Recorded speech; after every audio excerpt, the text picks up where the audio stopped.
पिता अटंती मोहनादि पुरुष माता आदि शक्ति नारी द्वितीय जुगलु जमल जनमल बिली कवि कुलत कला धरी एक ब्रह्म द्वितीय नास्ति जाति खोजिले मुक्ति नहीं मुक्ति गले जाति नहीं एटा महिमा धर्म विश्वास करे।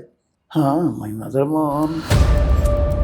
भाव बुझीपारे ना अलेख शब्दर अर्थ कौन अले सीधा गला न लेख लेख महिमा धर्म रे मूर्ति पूजा करा जाए कि ना कहीं विश्वास कर गोटे घरे गोटे ओली गोटे गाँव में गोटे रास्ता ये सात घर से आसिक फेरी जाती जाति प्रथा को महिमा धर्म किपर विनाश करने को चाहे कौन करने को चाहे सत्य सनातन महिमा धर्म सन्थ कवि भीम भाई आउ किसी जन कहते अंध कवि मणिरे भीमकंद मुपापी जन्म अंध जननी जठर गोप मधुपुर पाशरण जाए हेतु मातृगर्भ गते पाठ पढ़ी टिके टिके अच्छी हेतु आप राष्ट्रीय स्वयंसेवक संघ सहित भी जड़ित थे स्वयंसेवक संघ ये विराट बट वृक्ष जोरंदारे बड़ मेला हम माघ पूर्णिम कहीं मेला हुए जगतर कल्याण हम एवं आंकर अहंकार पूर्ण हम जगतर मंगल प्रभु महिमा अलिक सपना गोटे जो प्रभु साहत अलिक 1867 मसीहा जून मास 1 तारिख ओडिशार प्रथम ओडिया संवादपत्र उत्कल दीपिका प्रकाश पाए महिमा धर्म संपर्क में धीरे धीरे महिमा धर्म ओडिशा समेत ओडिशा बाहर मध्य निजर अवदान जगत को समर्पित कला 1826 मसीह महिमा धर्म आरंभ हुई आज 200 वर्ष रे पदार्पित करछे। आज आम यही 200 वर्षर यात्रा संपर्क में जानिबा। आज आम सह अछंती अलेख महिमा धर्मर प्रचारक बाबा रमेश चंद्र दास महोदय। बाबा नमस्कार। आज रही पॉडकास्ट को आपको स्वागत। केमिति अछंती? भल अच्छे बाबा आपण भी माने जन्म पर किछि वर्ष पर महिमा धर्म प्रति आकृष्ट होइकि धर्म रे प्रचारक रूपे जीवन यापन करुछन्ते केमिति आपण आकृष्ट हेले कोन थिला आपनकर आकृष्ट बार माध्यम एक कथाटा तो ईश्वर को कृपार वर्ष कथा कि प्राक्टिकल कहले जो जन्म ग्रहण करते बाप माँ थे भाई भगिनी भौणी सब परिवार कुटुंब सांगसाथी सब थे से टाइम से चलुलु किंतु गाँव भागवत टुंगी अच्छी घरे भागवत टुंगी अच्छी भागवत पढ़ले से मन प्रवेश करे कौन आज साधु मान जो नीति नियम चालीचरण भी व्याकुल करे आमरी दांड आड़े गोटे घर पास थाए साधु मान किसी आसिक रही तेणुक से साधु मान जो कार्य दैनंदिन चलाचल देखी कि मन व्याकुल हुए कौन ये समाज में लोक मैंने एमती कला सेमती कर तेणु से अज्ञान बेले बालक बेले जड़े अलेख बाबा जाते से अलेख बाबा प्रतिदिन सूर्य उदय उपर भोर होगी गाधे पड़ती आ धर्मदांडे भिक्षा मुठी मागिक करती युवा देखी जो आकाश को हाथ टेकी प्रणाम प्रार्थना करती जो उच्चारण करती सी भल नीति नियम आमको शिखाती जो चालीचरणी कार्यकलाप देखिकी आम हृदय व्याकुलित है सी करने को आम चाहलु आमती करूँ तेणु डिस्टर्ब घटला परिवार रे किंतु परिवार गोटे बाटे चाहती नीति नियम धर्म तो गोटे बाटे या करेंगे तेणु एगुड़ा सब आउट आउट कथा भोर गाधे पारे रातिर भोजन करेंगे सबु देवता सब मंदिर को पूजा करेंगे समस्त अंठा अचुच खाइबे से बाबा कहती एक स्वामी कर एक प्रभु कर एक विवादित एक प्रभु विश्वास कले सब तुम जहाँ इच्छा पूरण हो पार तुम युवाक कर यह कहला देखी नीति नियम आचरण भल लगे कौन आम से पथर पथिक को घर छाड़ी पलि आसलु। महिमा धर्म कौन? महिमा धर्म महिर धर्म जीव जगतर धर्म ये महिमा धर्म सृष्टि प्रारंभ सृष्टि जो प्रकाशमान सृष्टि न होता ता पूर्व परमात्मा परम ब्रह्म थे सृष्टि बर्तमान अच्छा सृष्टि प्रलय विलय हेले भी रही थे से अलेख स्वामी ये जो नीति नियम आचरण गुड़िक महिमा धर्म परिणत हो प्रकाश कर अलेख स्वामी। महिमा शब्दर व्याख्या करने को जाकि आप कौन कहे महिमा शब्दर व्याख्या कले महिमा शब्दर व्याख्या करने सन्थ महिमा धर्म जी प्रतीक सन्थ भीम भाई आज्ञा सी गोटे शब्द कहले जे अशेष महिमा तीन भुवन ख्यात नरद वही कर अंत केहू महिमा भजब केवल भाव मजब सत्य तत्व दृढ़ केड़े सकत तेणु महिमांकर महिमा वर्णन करने आम मुख ପାଇନି, ଆମ ଭାଷା ପାଇନି। ମହାନରୁ ମହାନ ଯାହା ଚର୍ମରୁ ଚର୍ମତ୍ଵ ଯାହା ତାହା ହିଁ ମହିମା। ଏ ପରମାତ୍ମାଙ୍କର ମହିମା, ଆଉ ତାକୁ ବର୍ଣ୍ଣନା କରି ହେବ ନାହିଁ। ସେ ଯେତେ ବର୍ଣ୍ଣନା କଲେ ମଧ୍ୟ ଆହୁରି ଅସରନ୍ତିକି ରହିଯାଉଥିବ। ହଁ। ତାହା ହିଁ ମହିମା। ମହିମା ଧର୍ମର ଆରମ୍ଭ କେବେ ହେଲା? ମହିମାର ଆରମ୍ଭ ହେଲା ଉତ୍କଳ ଭୂମିରେ 1826 ଖ୍ରୀଷ୍ଟାବ୍ଦରେ ମହିମା ସ୍ୱାମୀ ଦେଖାଦେଲେ। ଆଜ୍ଞା। ମହିମା ସ୍ୱାମୀ ମହିମା ଧର୍ମ ପ୍ରଚାର କଲେ। ଉତ୍କଳକୁ ଯେଉଁ ଆସିଲେ 1826 ପୁରୀ ବରଦାନରେ ଯେଉଁଠି ସବୁ ଶିକ୍ଷିତ ଲୋକମାନେ, ପଣ୍ଡିତ ଲୋକମାନେ, ସାଧୁସନ୍ଥମାନେ ଏକତ୍ରିତ ହୁଅନ୍ତି, ସେଇଠି ଅଲେଖ ସ୍ୱାମୀ ଆସିଲେ ଏଇ ମହିମା ଧର୍ମର ନୀତି ନିୟମ ସବୁ କହିବା ପାଇଁ, ବୁଝିବା ପାଇଁ ସେଇ 1826 ସେଠି ଆସିଲେ। ମହିମା ଗୋସାଇଁ ମହିମା ଧର୍ମର ପ୍ରତିଷ୍ଠା କଲେ। ମହିମା ଗୋସାଇଁ ମହିମା ଧର୍ମ ପ୍ରତିଷ୍ଠାତା। ତାଙ୍କର ଜୀବନଶୈଳୀ କେମିତି ଥିଲା? ସେ କାହିଁକି ଏମିତି ଚିନ୍ତା କଲେ ଗୋଟେ ଧର୍ମ ତିଆରି କରିବା ପାଇଁ? ହଁ, ନାଇଁ, ମହିମା ଧର୍ମ ମହିମା ଗୋସାଇଁ ଯେଉଁ ପ୍ରତିଷ୍ଠା କଲେ, ଗୋଟେ କିମ୍ବଦନ୍ତୀ ଅଛି ସନ୍ଥ ଭୀମଭୋଇଙ୍କ ଲେଖାରେ, ଆଜ୍ଞା। କୁଆଡ଼େ ଅଲେଖ ସ୍ୱାମୀ ଏ ଯେଉଁ ମହିମା ଧର୍ମର ତ ବ୍ରହ୍ମବାଦ ଉପାସନା, ଆଜ୍ଞା। ପରମ ବ୍ରହ୍ମ ପରମାତ୍ମାଙ୍କ କଥା କହିବା ପାଇଁ ସେ ତା ପୂର୍ବରୁ କୁଆଡ଼େ ଆସିଥିଲେ। ହଁ। ଏ ସମଗ୍ର ଭାରତବର୍ଷ ବାହାରେ ଅନ୍ୟାନ୍ୟ ଦେଶରେ ବୁଲିଥିଲେ। କେହି ତାଙ୍କ ଭାବ ବୁଝିପାରିଲେ ନାହିଁ, ତାଙ୍କ ଭାଷା ବୁଝିପାରିଲେନି। ଅଲେଖ ସ୍ୱାମୀ ପୁଣି ଯେଉଁ ନିଜ ସ୍ଥାନରୁ ଆସନ୍ତି, ଯେଉଁ ପରମଧାମରୁ, ଯେଉଁଟା ବୈକୁଣ୍ଠପୁର ବୋଲି କହୁଛେ କି ଉପର ବ୍ରହ୍ମମଣ୍ଡଳ କହୁଛେ, ସେଠି ପଳେଇଲେ। ପୁଣି କିଛି ଦିନ ପରେ ପୁଣି ଆସିଲେ, ପୁଣି ସମଗ୍ର ବିଶ୍ୱରେ ବୁଲିଲେ। ଏଠି କୁଆଡ଼େ 7 ଥର ସେ ଆସିକି ଫେରି ଯାଇଥିଲେ, ଆଜ୍ଞା। କିନ୍ତୁ କେହି ତାଙ୍କ କଥା ଗ୍ରହଣ କରିନଥିଲେ, ବୁଝିନଥିଲେ। ଶେଷରେ ଯେଉଁ 1826 ଆସିଲେ ଦେଖାଗଲା, ଏ କୁଆଡ଼େ କୁଆଡ଼େ ପୃଥ୍ୱୀ ମାତା ଯିଏ ଆଦିମାତା, ଜଗତର ମାତା ବିଶ୍ୱହରି ଯିଏ, ସେ କୁଆଡ଼େ ବ୍ୟାକୁଳ ହେଇକି କାନ୍ଦିଲେ, ଦୁଃଖରେ କାନ୍ଦିଲେ। କ'ଣ ତାଙ୍କ ଉଦ୍ଦେଶ୍ୟ ଥିଲା? ଏଇ ଯେଉଁ ତପସ୍ୟା ପ୍ରାର୍ଥନା କଲେ, ସେ ବୈକୁଣ୍ଠପୁର ଯେଉଁ ବିଷ୍ଣୁ ଯାହାକୁ କହୁଛେ, ଅଲେଖ ସ୍ୱାମୀ ଯାହାକୁ କହୁଛେ, ତାଙ୍କର ଆସନ ସ୍ଥିର ରହିଲାନି। ସେ ମାଆଙ୍କ ସ୍ତୁତି ପ୍ରାର୍ଥନା ସେ ମର୍ତ୍ତ୍ୟମଣ୍ଡଳକୁ ଓହ୍ଲାଇ ଆସିଲେ। ବୁଝିଲେ, ସେଇ ପୃଥ୍ୱୀ ମାତାଙ୍କ ସହିତ କଥୋପକଥନ ହେଲେ। ମା, ତୁ କି ଉଦ୍ଦେଶ୍ୟରେ ତପସ୍ୟା କରୁଛୁ, ଏଇ ଷ୍ଟ୍ରାଇକ୍ କରୁଛୁ, ଅନାହାରେ ତପସ୍ୟା କରୁଛୁ, କ'ଣ ତାର ଉଦ୍ଦେଶ୍ୟ କ'ଣ? ନା, ଆପଣ କିଛି ପରିଚୟ ଦିଅନ୍ତୁ। ଅଲେଖ ସ୍ୱାମୀ କହିଲେ, ନା, ଆମେ ସେଇ ବୈକୁଣ୍ଠବାସୀ ବିଷ୍ଣୁ, ସେଇ ପରମ ବ୍ରହ୍ମ ପରମାତ୍ମା।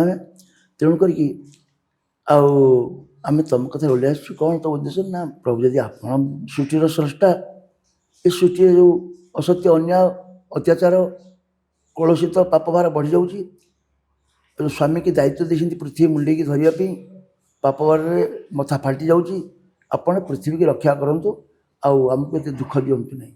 କହିଲେ, ମା, ହେବ, ତୋର କଥା ଉଦ୍ଦେଶ୍ୟ ହେବ। ତୋର ଯଦି ସେ ଯେଉଁ ଉଦ୍ଦେଶ୍ୟ ଅଛି, ଜୀବଜଗତ ସୁରକ୍ଷା ହେବେ, ଏ ମହି ସୁରକ୍ଷା ହେବ, ପାପତାପ ଯିବ, ତେବେ ମୁଁ ଏକା ଆସିବିନି, ଆଉ କିଛି ଆଣିକି ଆସିବି, ଆଉ ମୁଁ ଯାଉଛି ମୋର ନିଜ ସ୍ଥାନକୁ, ତେଣୁ ଟିକେ ଅପେକ୍ଷା କରିକି ରହ, ମୁଁ ଫେରି ଆସେ। ଧର୍ମ ପ୍ରତିଷ୍ଠା ହେଲା, ଏହାର ପ୍ରଚାର ପ୍ରସାର ପାଇଁ ବି କିଛି କଷ୍ଟ ହେଇଥିବ।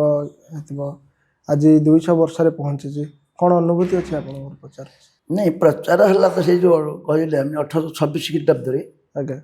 ସେ ଯେଉଁ ଜଗନ୍ନାଥ ଧାମ ବୋଲି ଯାହା କହୁଛେ ଆମେ, ସେଠାରେ ଏ ସମଗ୍ର ଦେଶର ବିଭିନ୍ନ ରାଜ୍ୟର ବିଭିନ୍ନ ଜାଗାର ଯେଉଁ ଧର୍ମଯାଜକମାନେ ସେଠିକି ଆସିକି ଗୋଟେ ଗୋଟେ ସମ୍ମିଳନୀ କରନ୍ତି, ଆଲୋଚନା ଚକ୍ର କରନ୍ତି। ସେଥିରେ ସେ ପଣ୍ଡିତମାନଙ୍କର, ସେ ଧର୍ମଯାଜକମାନଙ୍କର ଗୋଟେ ପଏଣ୍ଟ ଥିଲା ଯେ ସମସ୍ତେ ବ୍ରହ୍ମ ବ୍ରହ୍ମ ବୋଲି ଗୋଟେ ଶବ୍ଦ କହୁଛନ୍ତି। ବ୍ରହ୍ମ କି ମାକାର ବସ୍ତୁ? ବ୍ରହ୍ମ କ'ଣ ଗୋଟେ ବ୍ରହ୍ମ କଥା?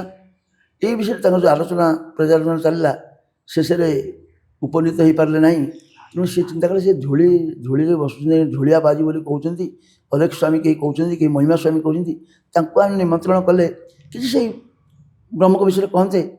ତେଣୁକରି ପଣ୍ଡିତମାନେ ଆସି ତାଙ୍କୁ ଡାକିଲେ। ଅଲେଖ ସ୍ୱାମୀ କହିଲେ, ଠିକ୍ ଅଛି, ଆମେ ସେଠିକି ଯିବୁ, ତୁମେ ଟିକେ ସେଠି ଗୋମରେ ଧୋଇଦିଅ, ନଡ଼ା ବେଳାରେ ଟିକେ ବସିବାକୁ, ଆମେ ସେଠିକି ଯିବୁ, ସେଇ ବ୍ରହ୍ମଙ୍କ ବିଷୟରେ କହିବୁ। ତେଣୁ ମହିମା ସ୍ୱାମୀ ଯେଉଁ ଆସିଲେ, ମୁକ୍ତିମଣ୍ଡପ ସଭା ଯାହାକୁ କହୁଛେ ଆମେ, ସେଠି ପଣ୍ଡିତମାନଙ୍କୁ ସେ କହିଲେ, ତାଙ୍କର ଏଜେଣ୍ଡା ଥିଲା ଯେ ବ୍ରହ୍ମ କି ମାକାର ବସ୍ତୁ? ଅଲେଖ ସ୍ୱାମୀ ଗୋଟେ ଶବ୍ଦ ଉଚ୍ଚାରଣ କଲେ, ଯେଉଁ ବ୍ରହ୍ମ ବୋଲି ଶବ୍ଦ ଜାଣି ହେଉନି। ବ୍ରହ୍ମ ହେଉଛନ୍ତି ସତ୍ୟ, ଜ୍ଞାନ ଏବଂ ଆନନ୍ଦମୟ ବ୍ରହ୍ମ, ସତ୍ୟ ସ୍ୱରୂପ, ଜ୍ଞାନ ସ୍ୱରୂପ, ଆନନ୍ଦ ସ୍ୱରୂପ। ତେଣୁକରି ତା'ର ଆକ୍ଷରିକ ସରଳ ଅର୍ଥ ବୁଝେଇଦେଲେ। ସତ୍ୟ କ'ଣ, ଅସତ୍ୟ କ'ଣ, ଜ୍ଞାନ କ'ଣ, ଅଜ୍ଞାନ କ'ଣ, ଏ ଯେତେବେଳେ ତାତ୍ତ୍ୱିକ କଥା ବୁଝେଇଦେଲେ, ପଣ୍ଡିତମାନେ ସେପାରେ ଦେଖିଲେ ଯେ ଏ ବାବା ଯାହା କହୁଛନ୍ତି ତାହା ଶାସ୍ତ୍ରରେ ବେଦ ବେଦାନ୍ତରେ ନିହିତ ହୋଇଅଛି। ତେଣୁ ଗୁରୁଙ୍କ ବାଣୀ ଏ ଶାସ୍ତ୍ର ଲିପିବଦ୍ଧ ଏକତ୍ରିତ ହୋଇଯିବା ଦ୍ୱାରା ସେଇଠି ସ୍ୱୀକୃତି ପ୍ରାପ୍ତ ହେଲା। ବ୍ରହ୍ମ ହେଉଛନ୍ତି ଜ୍ଞାନମୟ, ଆନନ୍ଦମୟ, ଚିନ୍ମୟ। ତେଣୁକରି ସେ ସେଠି ସ୍ୱୀକାର କଲେ। ସେଠୁ ଅଲେଖ ସ୍ୱାମୀ ମହିମା ଧର୍ମ ସେଠି ତାଙ୍କୁ ପଣ୍ଡିତମାନଙ୍କୁ ବୁଝେଇଛନ୍ତି, ସବୁ କଥା ହେଇଛି। ତେଣୁକରି ତାପରେ ଅଲେଖ ସ୍ୱାମୀ ସେଠୁ ପୁଣି ଆସିକି ଏ ଯେଉଁ ଏକାମ୍ବର କାରଣ ଜଙ୍ଗଲ ଭିତରେ ଭ୍ରମଣ କଲେ ଆଉ। ଏକ ବ୍ରହ୍ମ ଦ୍ୱିତୀୟ ନାସ୍ତି। ମହିମା ଧର୍ମ ଅଣାକାର ନିରାକାର ଉପରେ ବିଶ୍ୱାସ କରନ୍ତି। ଏହା ଉପରେ ଆପଣ କ'ଣ କହିବେ? ନାଇଁ, ପରମାତ୍ମା ପରବ୍ରହ୍ମ ତ ଏକ। ଏଇଟା ସନାତନ ସଂସ୍କୃତି ସହିତ ବି ମାନେ ଜଡ଼ିତ। ନାଇଁ, ଏ ଶବ୍ଦଟା କହିଲେ ସନାତନ ଶବ୍ଦ କହିଲେ ଏଟାର ପୁରା ନାଁଟା ହେଲା ସତ୍ୟ, ସନାତନ, ମହିମା, ଧର୍ମ। ହଁ, ଚାରିଟା ଶବ୍ଦକୁ ଗୋଟିଏ ଶବ୍ଦ କରାଗଲା। ସନାତନ ସତ୍ୟ କହିଲେ ଯାତ୍ରିକାଳଜ୍ଞ ସତ୍ୟ, ଆଜ୍ଞା, ଭୂତ ଭବିଷ୍ୟତ ବର୍ତ୍ତମାନ ସତ୍ୟ। ସିଏ ପ୍ରଥମେ ସୃଷ୍ଟି ପ୍ରାରମ୍ଭରୁ ପୂର୍ବରୁ ଥିଲେ, ସୃଷ୍ଟି ଅଛି ରହିଛନ୍ତି, ସୃଷ୍ଟି ପ୍ରଳୟରେ ରହିବେ, ସେ ହେଉଛି ସତ୍ୟ। ହଁ, ତେଣୁ ଏ ସୃଷ୍ଟି ତାଙ୍କର ମହିମାରେ, ତାଙ୍କର ବିଭୂତିରୁ, ତାଙ୍କର ଇଚ୍ଛାରେ ଏ ସୃଷ୍ଟି ତିଆରି କରିଛନ୍ତି, ରଚନା କରିଛନ୍ତି। ତେଣୁ କରିକି ଆଉ ସେଇଟା ହେଉଛି ସତ୍ୟ, ଆଜ୍ଞା, ଯାହାକୁ ଆଦି ମଧ୍ୟ ଅନ୍ତେ ବିନାଶ ନ ଦେଖି ଜଗତେ ତାହାଙ୍କୁ ସତ୍ୟ ବୋଲି ଜାଣି ଅଧିକ ମିଥ୍ୟା ପରିବାଣୀ। ସେ ପ୍ରଥମରୁ ସତ୍ୟ ଅଛନ୍ତି, ବର୍ତ୍ତମାନ ଅଛନ୍ତି, ଶେଷରେ ରହିବେ, ତାହା ହିଁ ସତ୍ୟ। ତେଣୁ ପୃଥିବୀରୁ ସୃଷ୍ଟିରେ ପ୍ରାରମ୍ଭରେ ଏଗୁଡ଼ାକ ଦୃଶ୍ୟମାନ ଜଗତ ନଥିଲା। ଆଜି ଦୃଶ୍ୟମାନ ଜଗତ ଅଛି, କାଲି ବି ବିଲୟ ହେଇଯିବ। ତେଣୁକରି ଇଏ ସତ୍ୟ ନୁହେଁ, ଏ କ୍ଷଣିକ ସତ୍ୟ। ବ୍ରହ୍ମ ତ୍ରିକାଳ ସତ୍ୟ।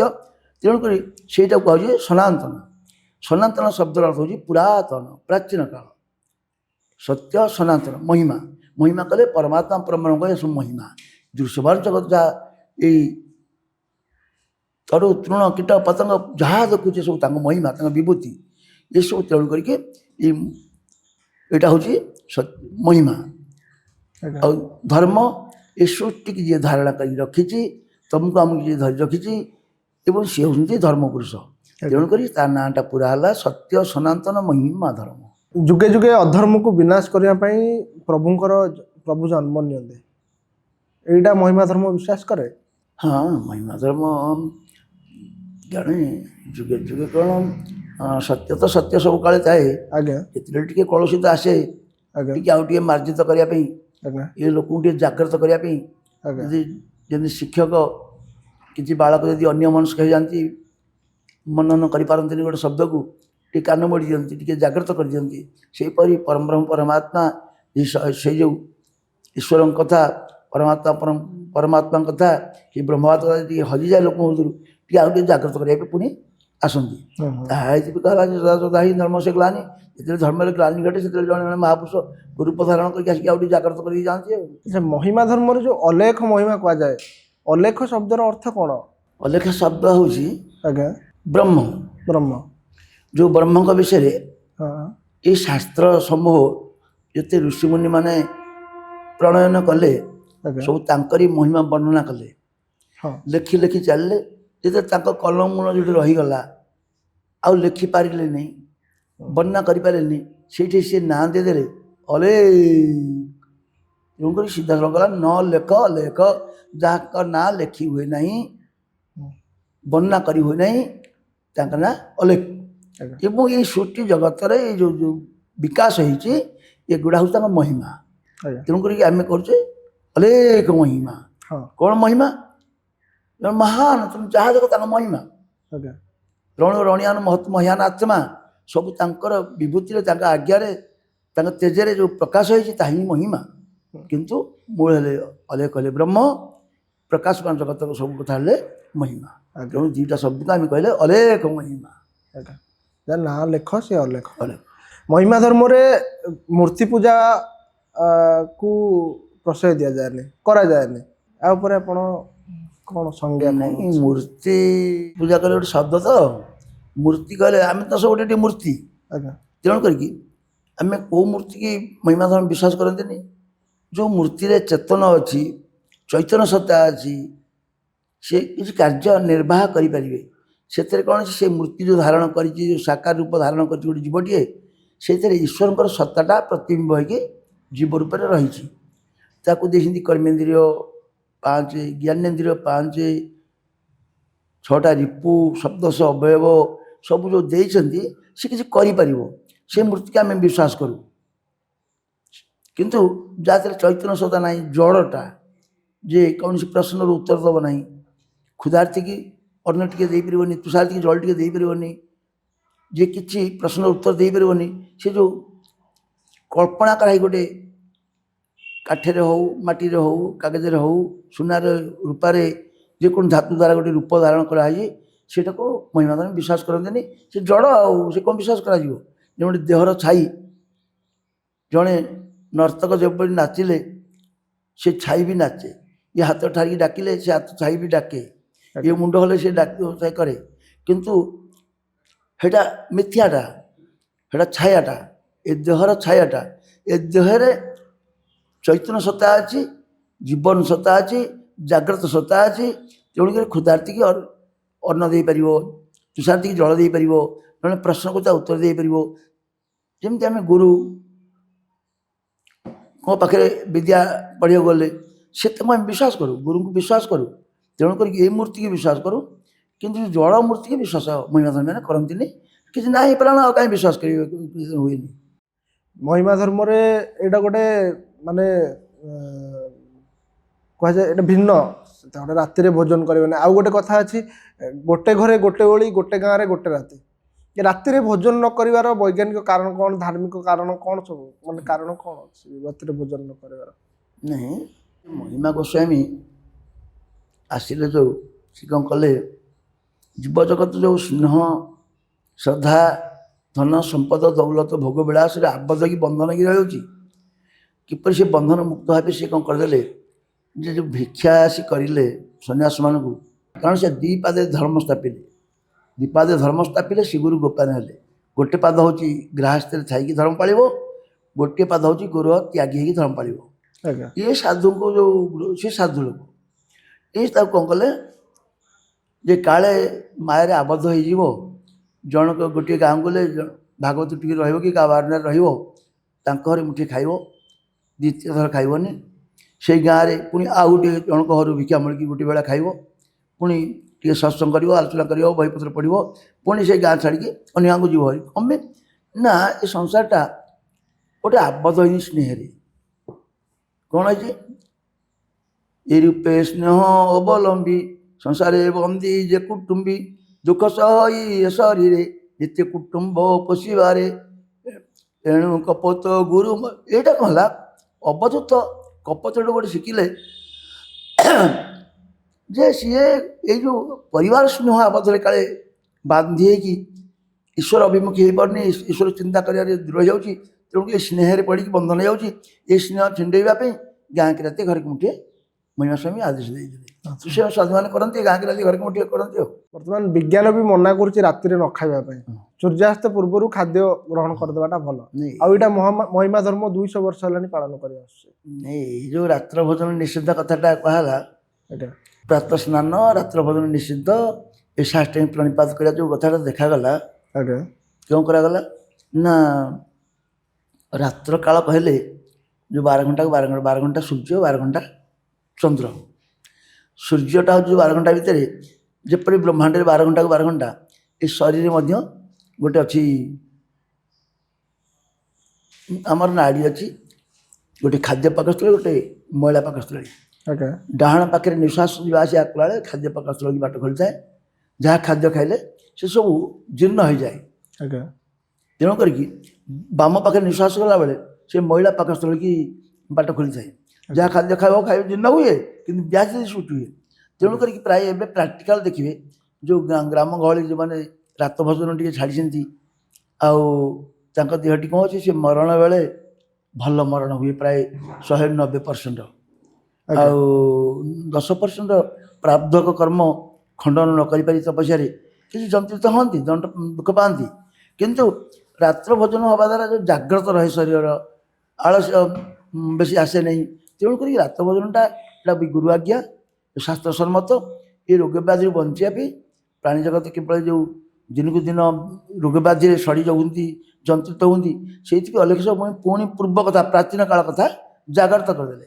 ସେଇ ପ୍ରାଚୀନ କାଳରେ ଯେଉଁ ସନାତନ ଶବ୍ଦ କହୁଛେ ଆମେ, ପୁରାତନ କାଳରେ ସେ ଲୋକମାନେ ଏତେ ରାତ୍ର ଭୋଜନ କରୁନଥିଲେ, ବହୁ ମିତାହାର ଟିକେ କ'ଣ କରୁଥିଲେ ଯଦି କେହି କରୁଥିଲେ, ଆଉ ଭରି ଭୋଜନ କରୁନଥିଲେ। ଦିନ ବେଳେ ଭରି ଭୋଜନ କରନ୍ତି, ନିଜ ନିଜ କାର୍ଯ୍ୟରେ ରହନ୍ତି। ତେଣୁକରି ସେଇ କଥାଟା ମହିମା ସ୍ୱାମୀଙ୍କ ଆଦେଶ କଥାଟା ବର୍ତ୍ତମାନ ଆମେ ସମ୍ମତ ଦେଖାଉଛୁ, ବିଜ୍ଞାନ ସମ୍ମତ, ବ୍ୟାଧିରୁ ମୁକ୍ତ ହେଇଯାଉଛୁ, ଶରୀର ସୁସ୍ଥ ରହୁଛି, ମତେ ଆନନ୍ଦ ହେଉଛି। କାଳରାତ୍ରି ଆମକୁ କାଳରାତ୍ରି ଜାଗ୍ରତ ହେଇ ଉଠି ପଡ଼ୁଛୁ, କିନ୍ତୁ ଯେଉଁମାନେ ଭୋଜନ କରିକି ସବୁ ଦିନ 9ଟାରେ ଉଠୁଛନ୍ତି, 8ଟାରେ ଉଠୁଛନ୍ତି। ତେଣୁକରି ସେଇଥିପାଇଁ ରାତ୍ର ଭୋଜନଟା ପ୍ରକୃତିରେ ବିଜ୍ଞାନ ସମ୍ମତ, ବ୍ୟାଧି ଶରୀରକୁ ମୁକ୍ତ କରି ରଖିବା ପାଇଁ ତାହା ରାତ୍ର ଭୋଜନ ନିଷେଧଟା ଉପଯୁକ୍ତ କଥା। ଆପଣ ପ୍ରଚାରକ ବାହାରିବା ପୂର୍ବରୁ, ମହିମା ଧର୍ମରେ ସାମିଲ ହେବା ପୂର୍ବରୁ ଘରେ ରହୁଥିଲେ, ପାରିବାରିକ ମାହୋଲରେ ରହୁଥିଲେ, ପରିବାରର ସ୍ନେହ ଶ୍ରଦ୍ଧା, ଘରର ଆଳସ୍ୟ ବିଳାସ ବ୍ୟସନ ଆଉ ବିଭିନ୍ନ ଦ୍ରବ୍ୟ ମଧ୍ୟ ବ୍ୟବହାର କରୁଥିଲେ। ସନ୍ନ୍ୟାସୀ ଜୀବନ ଧାରଣ କରିବା ପରେ ଆପଣଙ୍କୁ କିଛି ଅଲଗା ଲାଗୁନି, ମାନେ କେମିତି ପରିବାର ସହିତ ସମ୍ପର୍କ କରିବା ପାଇଁ କିମ୍ବା ପୁଣି ସେ ଜୀବନକୁ ଫେରିଯିବା ପାଇଁ? ନାଇଁ, ଆମେ ତ ସନ୍ନ୍ୟାସ ମାତ୍ରେ ବି ଗୋଟେ ପରିବାର ଇଏ, ସିନା ଛୋଟିଆ ସୀମିତ ପରିବାରଟିଏ ଛାଡ଼ିଦେଲୁ, ଗୋଟେ ବଡ଼ ପରିବାରଟେ କରିଦେଲୁ। ଆଜ୍ଞା। କ'ଣ ପାଇଁ? ଏଇ ଯେଉଁ ମତ ନୀତି ନିୟମ ଯେଉଁଠି ଟିକେ ଦେଖିଲୁ ଅଛନ୍ତି, ସେ କିଛି ଲୋକ ସେମିତି ଅଛନ୍ତି ସମାଜରେ, ସେ ନୀତି ନିୟମ ସେମିତି ଆମ ପରିବାର ବୋଲି ଆମେ ଗ୍ରହଣ କଲୁ। ଆଉ କିଏ ଗୋଟେ ସେ ଜନ୍ମ ହୋଇପଡ଼ିଛନ୍ତି, କିନ୍ତୁ ଜାତିପାତ ମିଶି ଯାଉଛି। କିନ୍ତୁ ଯେଉଁ ନିର୍ଦ୍ଦିଷ୍ଟ ପରିବାର ଜନ୍ମ ହେଇଥିଲୁ, ସେଠି ଏଇ ଯେଉଁ ମତ ପାର୍ଥକ୍ୟ ହେଲା, ନୀତି ନିୟମ ଚାଲିଚଳଣି ଟିକେ ପାର୍ଥକ୍ୟ ହେଲା, ତେଣୁ ସେଠି ଟିକେ କଣ୍ଟକ ହେବା ଦ୍ୱାରା ସେଟାକୁ ସେମାନଙ୍କୁ କହି ବୁଝେଇ ଚେଷ୍ଟା କଲୁ। ବର୍ଷେ 2 ବର୍ଷ ବୁଝେଇଲୁ ଯେ ଭାଗବତ ଏଇଟା କହୁଛି, ଆଉ ପ୍ରାତଃ ସ୍ନାନ କରିବା, ରାତ୍ର ଭୋଜନ ନ କରିବା, ଏମିତି ଏକ ପରବ୍ରହ୍ମକୁ ଫାଷ୍ଟ ଟାଇମ୍ ପ୍ରଣିପାତ କରିବା। ସେ କଣ୍ଟକ ହେଲେ ନା, କିଏ ତ କରୁନାହାନ୍ତି, ତୁମେ କ୍યાં କରିବ? ତେଣୁ କରିକି ଏଇଗୁଡ଼ା ଯେଉଁଗୁଡ଼ା 200-500 ଲୋକ କହିବେ, କଥାରେ ତ 500 ଲୋକଙ୍କ ମତରେ ସବୁ ଠିକ୍ ନଥାଏ। ତେଣୁକରି ଭାଗବତ କହୁଛି ଛାଡ଼ୁଥିବେ ସର୍ବ ଲୋକ ଧର୍ମ। ଯେତେବେଳେ ଶାସ୍ତ୍ର କହୁଛି, ଲୋକମାନେ ଯାହା କହୁଛନ୍ତି ଠିକ୍ କହନ୍ତିନି, ପ୍ରାୟ ଅଧିକାଂଶ ଲୋକ ଥାଆନ୍ତି ସେ ଯାହା ପାରି ତାହା କହିଯିବେ, ଯାହା ପାରି ତାହା କରିଯିବେ। ତେଣୁ କରିକି ବାଧ୍ୟ କି ଆମେ ପୁଣି ବାପା ମାଆକୁ ଶରଣ ଦର୍ଶନ କରି ପ୍ରାର୍ଥନା କରି ବୁଝେଇ ଆମେ ସନ୍ନ୍ୟାସ ବାବାଙ୍କ ପାଖକୁ ଯାଉଛୁ ବୋଲି କହିକି ପୁଣି ପଳେଇ ଆସିଲୁ। ଆପଣଙ୍କୁ କେତେ ବର୍ଷ ହେଇଥିଲା ଯେତେବେଳେ ଆପଣ ଘର ଛାଡ଼ିଲେ? ହେଇ 15-16 ବର୍ଷ ଭିତରେ କଥା, 15-16 ବର୍ଷ। 15-16 ବର୍ଷରୁ ଆପଣଙ୍କ ଗୃହ ତ୍ୟାଗ କରି ସନ୍ନ୍ୟାସୀ ଜୀବନ ଧାରଣ କଲେ। ବର୍ତ୍ତମାନର ଯୁବପିଢ଼ି ମହିମା ଧର୍ମ ପ୍ରତି ଆକୃଷ୍ଟ ହେଉଛନ୍ତି, ଧର୍ମ ପ୍ରଚାର ପାଇଁ ଚାହୁଁଛନ୍ତି ସେମାନେ? ନାଇଁ, ଅଛନ୍ତି କାରଣ ମହିମା ଧର୍ମ ଯେତେ ପ୍ରାରମ୍ଭକୁ ଆସିଲା, ମହିମା ଧର୍ମ ଇତିହାସରେ ଆମେ ଦେଖୁ ଯେଉଁମାନେ ମହିମା ଧର୍ମୀ ଥିଲେ ଖୁବ୍ କମ୍ ଥିଲେ। ଏବେ ଧୀରେ ଧୀରେ ବଢ଼ିକି ମହିମା ଧର୍ମ ତ ଆଉ ଓଡ଼ିଶାରେ ସୀମିତ ହେଇକି ନାହିଁ। ଓଡ଼ିଶାରେ ଯଦି ନିଜସ୍ୱ ଧର୍ମ ମହିମା ଧର୍ମ, ଏଠୁ ପୁଣି ଯାଇକି ବିହାର, ଆନ୍ଧ୍ର, ବଙ୍ଗଳା, ଆସାମ, ବେଙ୍ଗଲ, ମଧ୍ୟପ୍ରଦେଶ, ଛତିଶଗଡ଼, ଝାଡ଼ଖଣ୍ଡ ବ୍ୟାପୀ ଚାଲିଛି।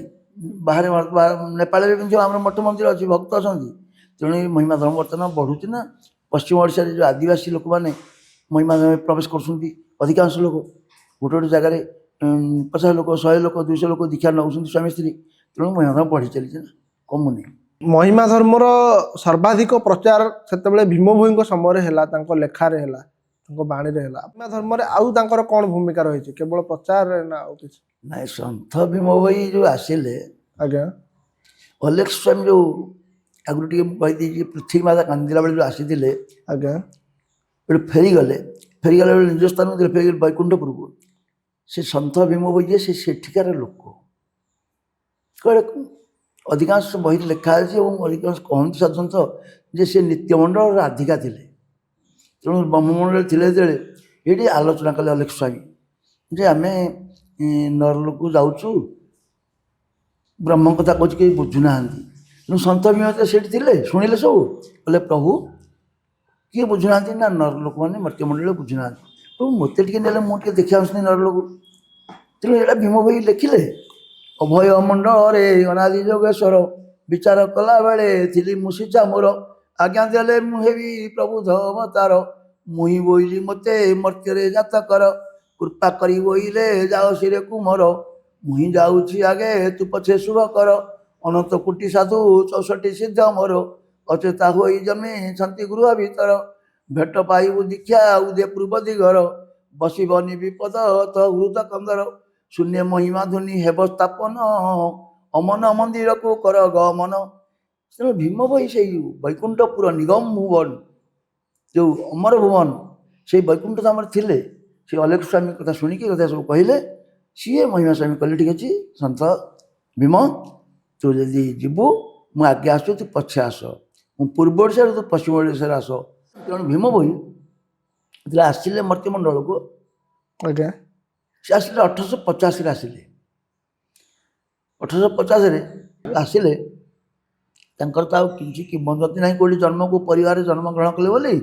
କିନ୍ତୁ ଯେଉଁମାନେ ଡକ୍ଟରୀ କରିଛନ୍ତି ରିସର୍ଚ୍ଚ କରିଛନ୍ତି କୁଆଡ଼େ ଗ୍ରାମଡିଆ ସାହିରେ ତାଳମଣିରେ ପଡ଼ିଥିଲା ପାଇଲେ କିଏ ଯେଉଁ ଗୁରୁବାରୀ କି ଦନାର ଭୋଇ କିଏ କହୁଛି କଦଳୀ ବାଡ଼ି ଥିଲେ କିଏ କହୁଛି ମଧୁପୁର ଥିଲେ ଇଏ ଯାଉ ନା କାହିଁକି ଯେ ସିଏ ସେଇଟାକୁ ତାଙ୍କୁ ପୁଣି ଭୀମ ଭୋଇ ପାଇ ସେଠୁ ପଳେଇ ଆସି କାଙ୍କଣପଡ଼ା ରେଢ଼ାଖୋଲ କାଙ୍କଣପଡ଼ା ଗାଁରେ ଚୈତନ୍ୟ ପ୍ରଧାନରେ ରହିଲେ। ସେଇଠି ତାଙ୍କର କାମଦାମ କରିକି ବଞ୍ଚିଲେ। ତେଣୁକରି ଦନାର ଭୋଇ କିଛି ଦିନ ମରିଯିବା ଫଳରେ ତାଙ୍କ ଭାଇ ଯିଏ ଧନେଶ୍ୱର ମହାଭୋଇ ଧନେଶ୍ୱର ଭୋଇ ପୁଣି ଗୁରୁବାରୀକି ଦ୍ୱିତୀୟ ହେଲେ ପୁଣି ସେଇଠି ତାଙ୍କର କାମଦାମ କରି ଚଳିଲେ। ସେଇଠି ଭୀମ ଭୋଇ ବଢ଼ିଲେ। ଭୀମ ଭୋଇ ହେଉଛନ୍ତି ମହିମା ସ୍ୱାମୀଙ୍କର ପ୍ରଥମ ଗୃହସ୍ଥ ଶିଷ୍ୟ। ମହିମା ଧର୍ମ ଏବେ ଓଡ଼ିଶା ସମେତ ଓଡ଼ିଶାରୁ ଆରମ୍ଭ ହୋଇ ଆସାମ ନେପାଳ ପର୍ଯ୍ୟନ୍ତ ପହଞ୍ଚିଗଲାଣି। ଭିନ୍ନ ଦେଶ ଭିନ୍ନ ଜାତି ଭିନ୍ନ ପ୍ରଥା ଏସବୁ ମଧ୍ୟରେ ମଧ୍ୟ ମହିମା ଧର୍ମ କାମ କରୁଛି। କିନ୍ତୁ ଏଇ ଭିତରେ ବର୍ତ୍ତମାନ ସମାଜରେ ଜାତି ପ୍ରଥା ଗୋଟେ ମୁଖ୍ୟ ଶତ୍ରୁ ଭାବରେ ମାନେ ଉଦୟ ହେଉଛି। ଜାତି ପ୍ରଥାକୁ ମହିମା ଧର୍ମ କିପରି ବିନାଶ କରିବାକୁ ଚାହେଁ କ'ଣ କରିବାକୁ ଚାହେଁ ସେଇଟା ଆପଣ କୁହନ୍ତୁ। ନାଇଁ ସେଇଟା ତ ମାର୍ଜିତ ହେଇସାରିଛି। କାରଣ ସନ୍ଥ ଭୀମ ଯେଉଁ ଆସିଲେ ତାଙ୍କ ଲେଖାରେ ତାଙ୍କର ଯେଉଁ ଅମର ବାଣୀ ସବୁ ଲେଖିଲେ ସେଥିରେ ଏଭଳିଆ ପରିଷ୍କାର କରିଦେଲେ ଯେ ଜୀବର ଯେଉଁ ଜନ୍ମ ହୋଇପଡ଼ିଛି ଏ ଯେଉଁ ଯନ୍ତ୍ରଣା ଦୁଃଖ ବ୍ୟାଧି ଜନ୍ମ ମରଣ ଜରା ବ୍ୟାଧି ଯନ୍ତ୍ରିତ ହେଉଛି ଏଥିରୁ କେମିତି ମୁକ୍ତ ହେବ ଈଶ୍ୱର ଅଭିମୁଖୀ ହେଇକି ଶାନ୍ତି ଆନନ୍ଦ ପାଇବ। ତେଣୁ ସେ ସେଇ ଜାଗା କାହା ଦ୍ୱାରା ହେଉଛି ନା ଜାତି ଜାତି ଭିତରେ ରକ୍ତପାତ ହେଉଛି ଗର୍ବ ଅହଙ୍କାର ବଢ଼ିଯାଉଛି ମୁଁ ବଡ଼ ସିଏ ସାନ।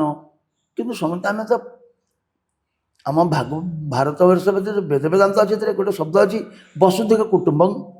ଆମେ ବସୁଧାରେ ଯେତେ ଜନ୍ମଗ୍ରହଣ କଲେ ପରମାତ୍ମାଙ୍କର ଦରବାର ଆମେ ତାଙ୍କ ପରିବାର ପୁତ୍ର ନାତି ଆମେ ତ ଗୋଟେ ସବୁ କୁଟୁମ୍ବ।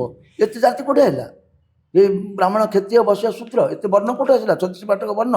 ତେଣୁ ଏଇଟା ସବୁ ମିଥ୍ୟା। ଭୀମ ବି ପରିଷ୍କାର ରୂପରେ କାଟିଦେଲେ ଯଦି ଯିଏ ମୁକ୍ତି ପାଇବ ଜାତି ଖୋଜ ନାହିଁ ଯିଏ ଜାତି ଖୋଜିବ ସେ ମୁକ୍ତି ପାଇବ ନାହିଁ। ଜାତି ଖୋଜିଲେ ମୁକ୍ତି ନାହିଁ ମୁକ୍ତି ଖୋଜିଲେ ଜାତି ନାହିଁ। ଏ ଜାତି ଏ ଅହଙ୍କାରକୁ ଭୀମ ଭୋଇ ପରିଷ୍କାର କରିଦେଇଛନ୍ତି ଏବଂ ସାମନ୍ତବାଦ ମଧ୍ୟ ପରିଷ୍କାର କରିଛନ୍ତି କଳାଗରା ଭେଦକୁ ପରିଷ୍କାର କରିଛନ୍ତି। ତେଣୁ ସେ ସେଇଟା ପରିଷ୍କାର କରିକି ସେ ଅହଙ୍କାର ଭାଙ୍ଗି ଦେଇଛନ୍ତି। ତେଣୁକରି ଏଇଥିପାଇଁ ଭୀମ ଭୋଇ ଆଜି କ'ଣ କଲେ ଏ ଜାତିପନ୍ଥା ଭାଙ୍ଗିଲେ ଏଇ ସାମନ୍ତବାଦ ଭାଙ୍ଗିଲେ ସାମ୍ୟବାଦ ସୃଷ୍ଟି କଲେ। ଏଇଥିପାଇଁ ଭୀମ ଭୋଇ ଦଣ୍ଡ ପାଇଛନ୍ତି। ତାଙ୍କୁ କିଛି ଜମିଦାରୀ ରଜା ମହାରାଜା ଦୁଃଖ ଦେଇଛନ୍ତି। ତେଣୁ ସେ ତାକୁ ଭୂକ୍ଷେପ ନ କରି ସେ ତାଙ୍କ ପ୍ରଚାର କରିଚାଲିଲେ ଲେଖି ଚାଲିଲେ।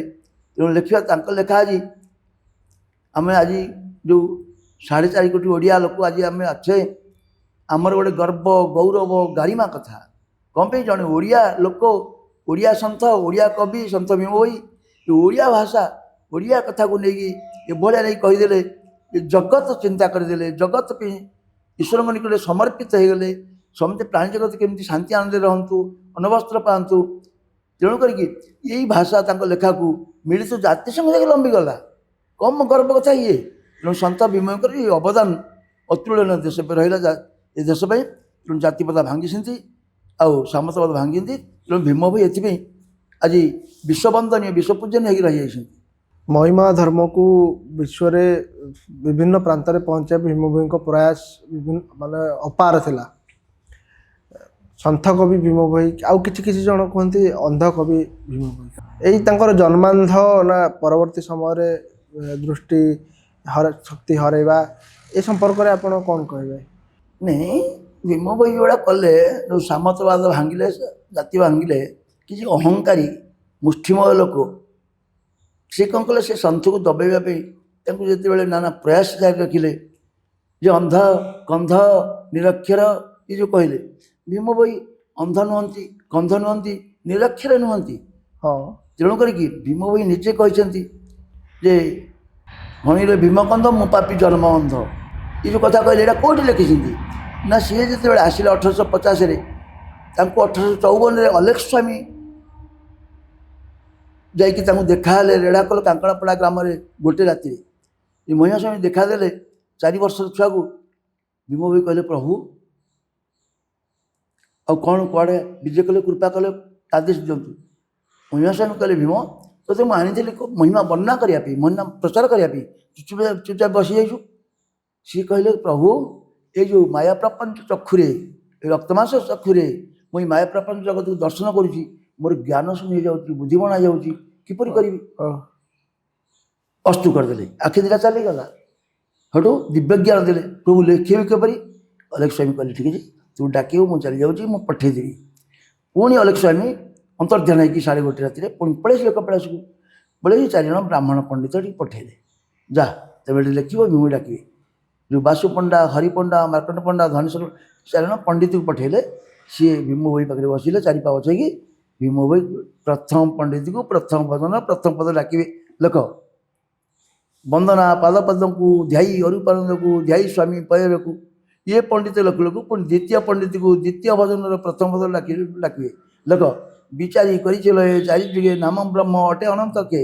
ପୁଣି ସେହିପରି ତୃତୀୟ ପଣ୍ଡିତକୁ ତୃତୀୟ ଭଜନ ପ୍ରଥମ ପଦ ଡାକିବେ। ପୁଣି ଚତୁର୍ଥ ପଣ୍ଡିତକୁ ଚତୁର୍ଥ ଭଜନ ପ୍ରଥମ ପଦ ଡାକିଲେ। ପୁଣି ପଳେଇ ଆସିବେ ପ୍ରଥମ ପଣ୍ଡିତକୁ ଦ୍ୱିତୀୟ ପଦ ଡାକିବେ। ତେଣୁ ଭୀମ ଭୋଇ ଲେଖିଛନ୍ତି ଏକା ରାଗେ ବାନ୍ଧିଲେ ମୋ ଦିଜୋଡ଼ା ଗୀତ। ଭୀମ ଭୋଇ ଅନ୍ଧ ନୁହନ୍ତି, କନ୍ଧ ବି ନୁହନ୍ତି, କାରଣ ସିଏ ତ ପରମ ଧାମରୁ ଆସିଲେ। ସେ ଭୀମ ଭୋଇ ନିଜେ କୁହନ୍ତି ଯେ ପିତା ଅଟନ୍ତି ମୋ ଅନାଦି ପୁରୁଷ, ମାତା ଆଦି ଶକ୍ତି ନାରୀ, ଦ୍ୱିତୀୟ ଯୁଗଳରୁ ଜନ୍ମଲ ବିଲି କବି କୃତ କଳା ଧରି। ସେ କାହିଁ କନ୍ଧ ହେବେ? এটা ভীম ভୋଇ ନିଜେ ନିଜେ କହିଛନ୍ତି, ତାଙ୍କ ନିଜସ୍ୱ ବାଣୀ। ଏବଂ ଭୀମ ଭୋଇ କହୁଛନ୍ତି କ'ଣ ଯେ ମୁଁ ପଢ଼ିଛି ପାଠ, କେଉଁଠି? ଜନନୀ ଜଠର ଗୋପ ମଧୁପୁର ପାଶରଣ ଯାଏ ହେତୁ, ମାତୃଗର୍ଭ ଗତେ ପାଠ ପଢ଼ିଥିଲି ଟିକେ ଟିକେ ଅଛି ହେତୁ। ଆଚ୍ଛା ଯାହା ବୈକୁଣ୍ଠପୁରରେ ସେ ଅଭ୍ୟାସ କରୁଥିଲେ ସେଇଟା କହିଛନ୍ତି ଆମକୁ। ସେ କାହିଁ ମୂର୍ଖ ହେବେ? ତେଣୁ କରିକି ଭୀମ ଭୋଇ ମୂର୍ଖ ନୁହଁ, କନ୍ଧ ନୁହଁ, ଅନ୍ଧ ବି ନୁହନ୍ତି। କିନ୍ତୁ ଆମେ କହିଦେବା କ'ଣ ପାଇଁ ନା ଯେଣୁ ଆମର ଗୋଟେ ଅହଙ୍କାର ଜାତି ପନ୍ଥା ଅଛି, ପରିବାର ଅହଙ୍କାର ଅଛି, ବଡ଼ ଧନୁପଣ ଅହଙ୍କାର ଅଛି। ତେଣୁ ସେଥିରେ କାଟିଲେ ସ୍ଥାବର ଜଙ୍ଗ ମୋ କୀଟ ରୂପତଙ୍ଗ ଚାହିଁଦେଲେ ଅନୁସରି, ସକଳ ଘଟରେ ପୁରୀ ସମାନରେ ନୁହେଁ ସାନ ବଡ଼ କରି। ସମସ୍ତେ ସମାନ କରିଦେଉଛନ୍ତି। ଏ ଅହଙ୍କାରୀ ଲୋକମାନେ କେବେ ତାଙ୍କୁ ସହିବେ? ତେଣୁ ସେ ସବୁ ନାନା କଥା କହିପାରିଲେ, ନାନା କଥା ଲେଖିଲେ, କିଏ କ'ଣ କଲେ। ତେଣୁ ସେଇଟା ଭୂକ୍ଷେପ ନ କରି ଆମେ ବା ସେ କହିବା ସୂର୍ଯ୍ୟକୁ ସେ ଟେରାଟା। ଛପରାଙ୍କୁ ଟିକେ ଲାଇଟ୍ ଦେଲା, ଅନ୍ଧକାର ଦୂର କଲା, ସେ କ'ଣ ଟେରା ହେବେ? ତେଣୁ ସେଇଟା ନୁହେଁ। ଆମେ ସେମିତି ରଜାକୁ ପଛରେ ଗାଳି ଦେବା, କାହାକୁ ପଣ୍ଡିତକୁ ଗାଳି ଦେବା, ଆଉ ଏଇଟା ଠିକ୍ ନୁହେଁ। ଭୀମ ଭୋଇ ତାଙ୍କ ବାଟରେ ଚାଲିଛନ୍ତି, କହିଛନ୍ତି। ସେ ସବୁଦିନ ଆମକୁ ଦିଗ୍ଦର୍ଶନ, ଆମ ବାଟ ଦେଖେଇକି ଆମ ସମାଜକୁ ସଂସ୍କାର କରିକି ଯାଇଛନ୍ତି। ଭୀମ ଭୋଇଙ୍କ କଥା ଆମେ ତ ବୁଝିଗଲେ। ଏବେ ମହିମାଙ୍କ ପାଖକୁ ପୁଣି ଫେରିବା। ମହିମା ସ୍ୱାମୀ ଢେଙ୍କାନାଳରୁ ଆରମ୍ଭ କଲେ ମହିମା ଧର୍ମର ପ୍ରଚାର ପ୍ରସାର। ସେଇଠି ତାଙ୍କ ତପସ୍ୟା ଥିଲା ଢେଙ୍କାନାଳ ଜିଲ୍ଲାରୁ ଜୋରନ୍ଦା। ସେଠି ସେ କିପରି ଆରମ୍ଭ କଲେ? ଆମେ ଶୁଣିଛୁ ସେ 12 ବର୍ଷ ପର୍ଯ୍ୟନ୍ତ ଖାଦ୍ୟ ଗ୍ରହଣ କରିନଥିଲେ। କ'ଣ କେମିତି ତାଙ୍କର କଷ୍ଟ ସମୟ ସେତେବେଳେ? ନାଇଁ ପଦେ କହୁଛି ଏ ବିଷୟରେ, ମହିମା ଧର୍ମ ଇତିହାସ ବିଷୟରେ ଯଦି ପଚାରିଲେ। ଆଜ୍ଞା ଆଜ୍ଞା ମହିମା ଗୋସ୍ୱାମୀ ଯେଉଁ 1826 ଖ୍ରୀଷ୍ଟାବ୍ଦରେ ଆସିଲେ, ଆଜ୍ଞା ସେ 12 ବର୍ଷ କାଳେ ବ୍ୟାଉ ପାନ କରିକି ସେଠି ବସୁଥିଲେ ପୁରୀ ବଡ଼ଦାଣ୍ଡରେ। ଧୂଳିରେ ବସିବା ଦ୍ୱାରା ତାଙ୍କୁ କେହି ଧୂଳିଆ ବସେଇ କହିଦିଅନ୍ତି। କେହି ଯଦି ଅପୁତ୍ରିକ ଆସିକି ପହଞ୍ଚନ୍ତି, ପ୍ରଭୁ ମୋର ପୁଅଟି ଦରକାର, ଅଲେଖ ଦୟା କରନ୍ତୁ, ସିଏ ପ୍ରଚାର କରିଦିଏ ପ୍ରଭୁ ଅଲେଖ ବାବାଙ୍କ ଦୟାରେ ମୋର ପୁଅଟି ହେଲା। କିଏ ଯଦି ରୋଗୀ ଲୋକ ଆସିକି ପହଞ୍ଚନ୍ତି, ପ୍ରଭୁ ମୋ ରୋଗୀ ବାଧିରୁ ଜଣେ କଷ୍ଟ ପାଉଛି, ମହିମା ଦୟା କରନ୍ତୁ, ସିଏ ପ୍ରଚାର କରିଦିଏ ଯେ ମହିମା ବାବାଙ୍କ ଦୟାରେ ମୋ ରୋଗୀ ବାଧି ଭଲ ହେଲା, ଏସବୁ କହନ୍ତି।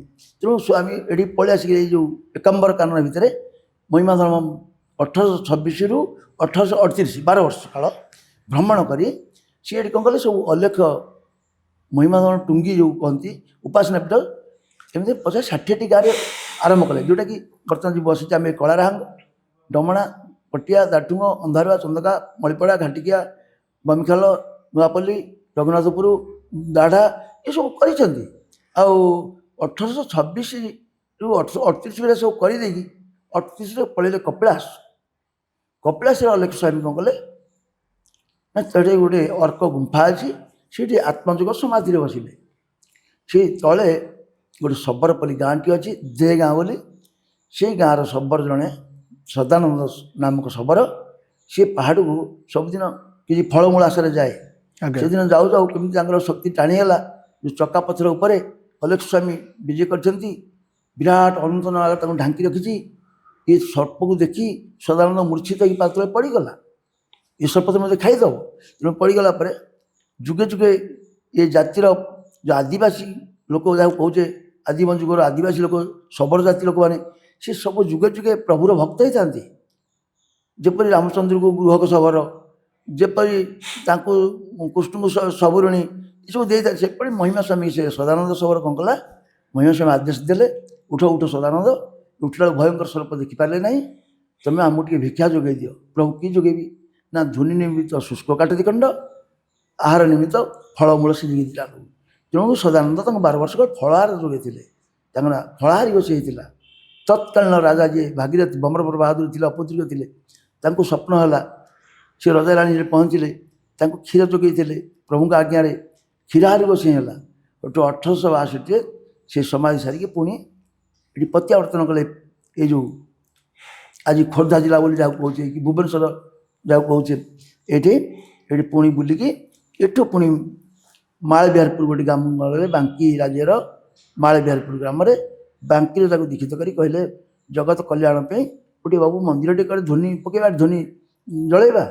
ସେଠୁ ସଦାନନ୍ଦ ଇଏ ବାଙ୍କିରେ ତାକୁ ଗୋଟେ ଧ୍ୱନି ମନ୍ଦିର କଲେ ମାଳବିହାରପୁରରେ। କାମ ଚାଲିଛି। ମହିମାସ୍ୱାମୀ ହିନ୍ଦୋଳ ବ୍ରହ୍ମପୁର, ଅନୁଗୁଳ ଅଙ୍ଗାରବନ୍ଧ, କାମାକ୍ଷାନଗର ମଢ଼ି, ଢେଙ୍କାନାଳ ଜୋରନ୍ଦା ଯେଉଁ ଟୁଙ୍ଗି କଲେ 1863 ମସିହାରେ। ତେଣୁ ଅଲେକ୍ସ ଆମେ 1863 ପରେ ବୁଲିଲେ ବିଭିନ୍ନ ଆଡ଼େ, ବୁଲି ବୁଲିକା 1876 ଜୋରନ୍ଦାରେ ଶୂନ୍ୟ ହେଇଯିବା ଦ୍ୱାରା ସେ ଯେଉଁ ଭକ୍ତ ବାବାଜୀ ଥିଲେ ସେଠି ସବୁ ବର ମାଗିଲେ, ପ୍ରଭୁ ଡାକିଲେ, କାରଣ କ'ଣ ଇଚ୍ଛା ଅଛି। ଜଣେ ଦାମ ବେହେରା ବୋଲି ଗୋଟେ ଭକ୍ତ ଥିଲା, କୁମାର ଲୋକ, ସିଏ ନିଷ୍କାମୀ ଲୋକ ଥିଲେ। ସିଏ କଳ୍ପନା କରି ଜାଣିଲେ ପ୍ରଭୁ ତ ଆସିବାଟା ଭାରତରେ କେହି ଜାଣିଲେ ନାହିଁ, କେଉଁ ରାଜ୍ୟରୁ କେଉଁ ଜାତିରୁ କେଉଁ ପରିବାର କେହି ଜାଣିପାରିଲେ ନାହିଁ, ପୁଣି ଯିବେ ବି କେହି ଜାଣିପାରିବେ ନାହିଁ। ସିଏ ମାଗିଲେ, ପ୍ରଭୁ ଯଦି ଶ୍ରୀମୁଖ ବାଣୀ ହେଉଛି, ଆପଣ ଖଣ୍ଡେ ଭେକବାନା ମୋ ରାଜ୍ୟରେ ଛାଡ଼ି ଦେଇଗଲେ ମୋ ଭକ୍ତମାନେ ଦର୍ଶନ କରିବେ। ସେ ଯେଉଁ ଦାମ ବେହେରାଙ୍କ କଥା ଗ୍ରହଣ କରି ମହିମାସ୍ୱାମୀ ସେଇ ଜୋରନ୍ଦା କୁସୁମ ଗଛ ମୂଳେ ଗୋଟେ ଜୋରନ୍ଦା ଗାଁ ମୁଣ୍ଡରେ ଟୁଙ୍ଗି ହେଇଛି, ଶୂନ୍ୟ ଟୁଙ୍ଗି, ସେଇଠି ଦେହାନ୍ତ ହେଇଗଲେ। ଯେଉଁ ଏଇ ଦେହାନ୍ତ ଅର୍ଥାତ ଶୂନ୍ୟକୁ ଚାଲିଗଲେ, କିଛି ନାହିଁ, ରୂପବର୍ଣ୍ଣ କିଛି ନାହିଁ। ସେଇ ରୂପବର୍ଣ୍ଣ ଯେଉଁ ନଥିଲା, ଏମାନେ କାନ୍ଦିଲେ, ବ୍ୟାକୁଳ ହେଲେ। ପୁଣି ତାଙ୍କ କଥା ଗ୍ରହଣ କରାଗଲା। ପୁଣି ଗୋଟେ ମାୟା କଳବର ଆସିକି ସେଠି ପହଞ୍ଚିଲା। ସେଇଆକୁ ସେ ଦାମ ବେହେରା ଯେ କୌପୁଣୀଦାସ ସମାଜର ପରମାନନ୍ଦ ବାବା ବାଞ୍ଛା ନେଇଦିଏ, କୁଣ୍ଡେଇକି ନେଇକି ଜୋରନ୍ଦା ଗୋଟେ ଗାଦି ମଧ୍ୟରେ ଦେଖାଯାଉଛି, ସମାଧି କରିବା ଦ୍ୱାରା 76ରେ ଆଜି ଜୋରନ୍ଦା ଗୁରୁ ଗାଦି ନାମରେ ପରିଚିତ। ଭାରତବର୍ଷର ଲୋକ ସେଠିକି ଆସନ୍ତି, ଭାରତ ବାହାର ଲୋକ ଆସନ୍ତି। ସେଇଟା ଜୋରନ୍ଦାରେ ବଡ଼ ଧାମ ହେଇଗଲା। ସେଇଟା ମହିମାଧର ମୁଖ୍ୟ ପୀଠ ବୋଲି, ଗୁରୁଧାମ ବୋଲି ଆଜି ପରିଚିତ ହେଇଯାଇଛି ଭାରତବର୍ଷରେ। ତେଣୁ ଏହା ହେଇଛି କଥା। କେମିତି ମହିମା ଧର୍ମରେ ବର୍ତ୍ତମାନ ଯେଉଁ ଆମର ଜୋରନ୍ଦା ପୀଠ ଅଛି, ଜୋରନ୍ଦା ମନ୍ଦିରରେ ପ୍ରତିଦିନ କେମିତି ପୂଜା ପାଠ କେମିତି ଚାଲିଛି? ଜୋରନ୍ଦାରେ ମହିମାସ୍ୱାମୀ ଯେଉଁ ଆଦେଶ ଦେଇଦେଲେ, ଯେତେ ଗୁଡ଼ିଏ ଯେଉଁ 21 ଧାରା ନୀତି ନିୟମ ବତେଇ ଦେଲେ, ସେଇ ନିୟମରେ ସାଧୁମାନେ ଦୈନନ୍ଦିନ ପାଳିକି ଯେଉଁଗୁଡ଼ା ମହିମା ଧର୍ମ ନିୟମ, ଧର୍ମ ତ କହିଲେ, ଧର୍ମ ବୋଲି ବାପା ଗୋଟେ ଶବ୍ଦ ଆମେ କେଉଁଠି ପାଇବା ନାହିଁ। ଯଦି କେଉଁଠି ବୁଲିଲେ ସାରା ଭାରତବର୍ଷରେ କି ପାଶ୍ଚାତ୍ୟ ଦେଶରେ ଏଇଭଳି ବୁଲିଲେ, ଧର୍ମ ବୋଲି ଗୋଟେ ଜିନିଷ କେଉଁଠି ବିକା ହେଉନି ହାଟ ବାଟରେ। ମହିମାସ୍ୱାମୀ ଗୋଟେ ନୀତି ନିୟମ ନିର୍ଦ୍ଧାରିତ କରିଦେଲେ, ଆଚରଣ ଉଚ୍ଚାରଣ ସେମ୍ କଲେ, କରିବା ଦ୍ୱାରା ସେଟା ଗୋଟେ ଧର୍ମରେ ପରିଣତ ହେଇଯାଏ। ଯେ ଶରୀରରେ ଯେମିତି ଆମେ ହାତ ମାରିଦେବା, କାନ, ନାକ, ଆଖି, ଜୁହା, ଦାନ୍ତ, ଚୁଟି, ପେଟ ସବୁ ହାତ ମାରିଦେବା, ସେମିତି ଗୋଟେ ନମସ୍କାର ବୋଲି ଗୋଟେ ହାତ ମାରିପାରିବାନି। ନମସ୍କାରଟା କରାଯିବ, ଦୁଇଟା ହାତ ଯୋଡ଼ିଦେଲେ, ମଥା ନୁଆଇଲେ, ବାଟିରେ କହିଲେ ଗୋଟେ ନମସ୍କାରରେ ପରିଣତ ହୁଏ। ସେମିତି ଏ ଯେଉଁ ନୀତି ନିୟମ ଗୁଡ଼ିକ ନିର୍ଦ୍ଧାରିତ କରିଦେଇଗଲେ ମହିମାସ୍ୱାମୀ, ଏଇଟା ନୂଆ କଥା କିଛି କଲେନି। ସତ୍ୟ ଯୁଗରେ ଏଗୁଡ଼ାକ ଥିଲା ପ୍ରାଣୀମାନଙ୍କର, ସେଇଟା ଟିକିଏ କଳୁଷିତ ହେଇଥିଲା। ପୁଣି ଜାଗ୍ରତ କରିକି ପୁଣି ମହିମାମାନଙ୍କୁ ପୁନରୁଦ୍ଧାର କରିଦେଇକି ମହିମାସ୍ୱାମୀ ସଂସ୍କାରିତ କରିକି ଲୋକଙ୍କୁ ଏଇ ନିୟମ, ଏଇଟା ସତ୍ୟ ସନାତନ ମହିମାଧର୍ମ ବୋଲି କହି ବ୍ରହ୍ମବାଦ କଥାରେ କହିଦେଇକି ମହିମାସ୍ୱାମୀ ଚାଲିଗଲେ। ଏବେ ମାଘ ପୂର୍ଣ୍ଣିମା ଆସୁଛି, ଜୋରନ୍ଦାରେ ବଡ଼ ମେଳା ହେବ। ମାଘ ପୂର୍ଣ୍ଣିମାରେ କାହିଁକି ମେଳା ହୁଏ? ସେଠି କ'ଣ ସବୁ ହୁଏ? ମାଘ ପୂର୍ଣ୍ଣିମାର ମହିମା କ'ଣ? ନାଇଁ, ଏଇଟା କ'ଣ ହେଇଛି, ଏଇ ଯେଉଁ ଗୃହତ୍ୟାଗୀ ସନ୍ନ୍ୟାସ ମାନେ, ଆଜ୍ଞା, ଯେଉଁଟାକି ଆମେ ଯେଉଁ ସନ୍ନ୍ୟାସ ହେଇଛୁ, ହଁ, ଆମେ କ'ଣ ଗୋଟେ ସନ୍ନ୍ୟାସ ରୂପ ଧାରଣ କରିକି ବ୍ରହ୍ମାଣ୍ଡରେ ବୁଲିଲୁ। କିଛି ଏ ଭାରତୀୟ ଲୋକ କି ଏ ଦେଶ ଲୋକ ଏ ବିଶ୍ୱାସ କରନ୍ତି ସାଧୁମାନଙ୍କୁ, ଠାକୁର ଭଳିଆ ପୂଜା କରନ୍ତି, ଭିକ୍ଷା ପାଣି ଦିଅନ୍ତି, ତାଙ୍କଠୁ ସତ୍ସଙ୍ଗ କରିକି ଜ୍ଞାନ ବୁଝନ୍ତି। ତେଣୁ ତାଙ୍କୁ ପ୍ରଭୁ ବୋଲି ମାନନ୍ତି। ତେଣୁ ଏଇ ଯେଉଁ ଗର୍ବ ଦମ ଅହଙ୍କାରଟା ବାବାଜୀ ହୃଦୟରେ କାଳେ ବଢ଼ିଯାଇଥିବ ବୋଲି ଅଲେଖ ସ୍ୱାମୀ ଗୋଟେ କ'ଣ କଲେ, ଦୁଇଟା କଥା, ଯେମିତି ଗୋଟେ କଥା କାହାଣୀ ଅଛି, କଦଳୀ ବିକା ଦିଅଁ ଦର୍ଶନ। ସେମିତି ବାବାଜୀ ମାନଙ୍କୁ ମହିମାସ୍ୱାମୀ କ'ଣ କଲେ, ଦୁଇଟା ଜିନିଷ କଲେ, ଜଗତର କଲ୍ୟାଣ ହେବ ଏବଂ ଆଙ୍କର ଅହଙ୍କାର ପୂର୍ଣ୍ଣ ହେବ। ଆରେ ବାବୁ ତୁ ବାବାଜୀ ହେଲୁ,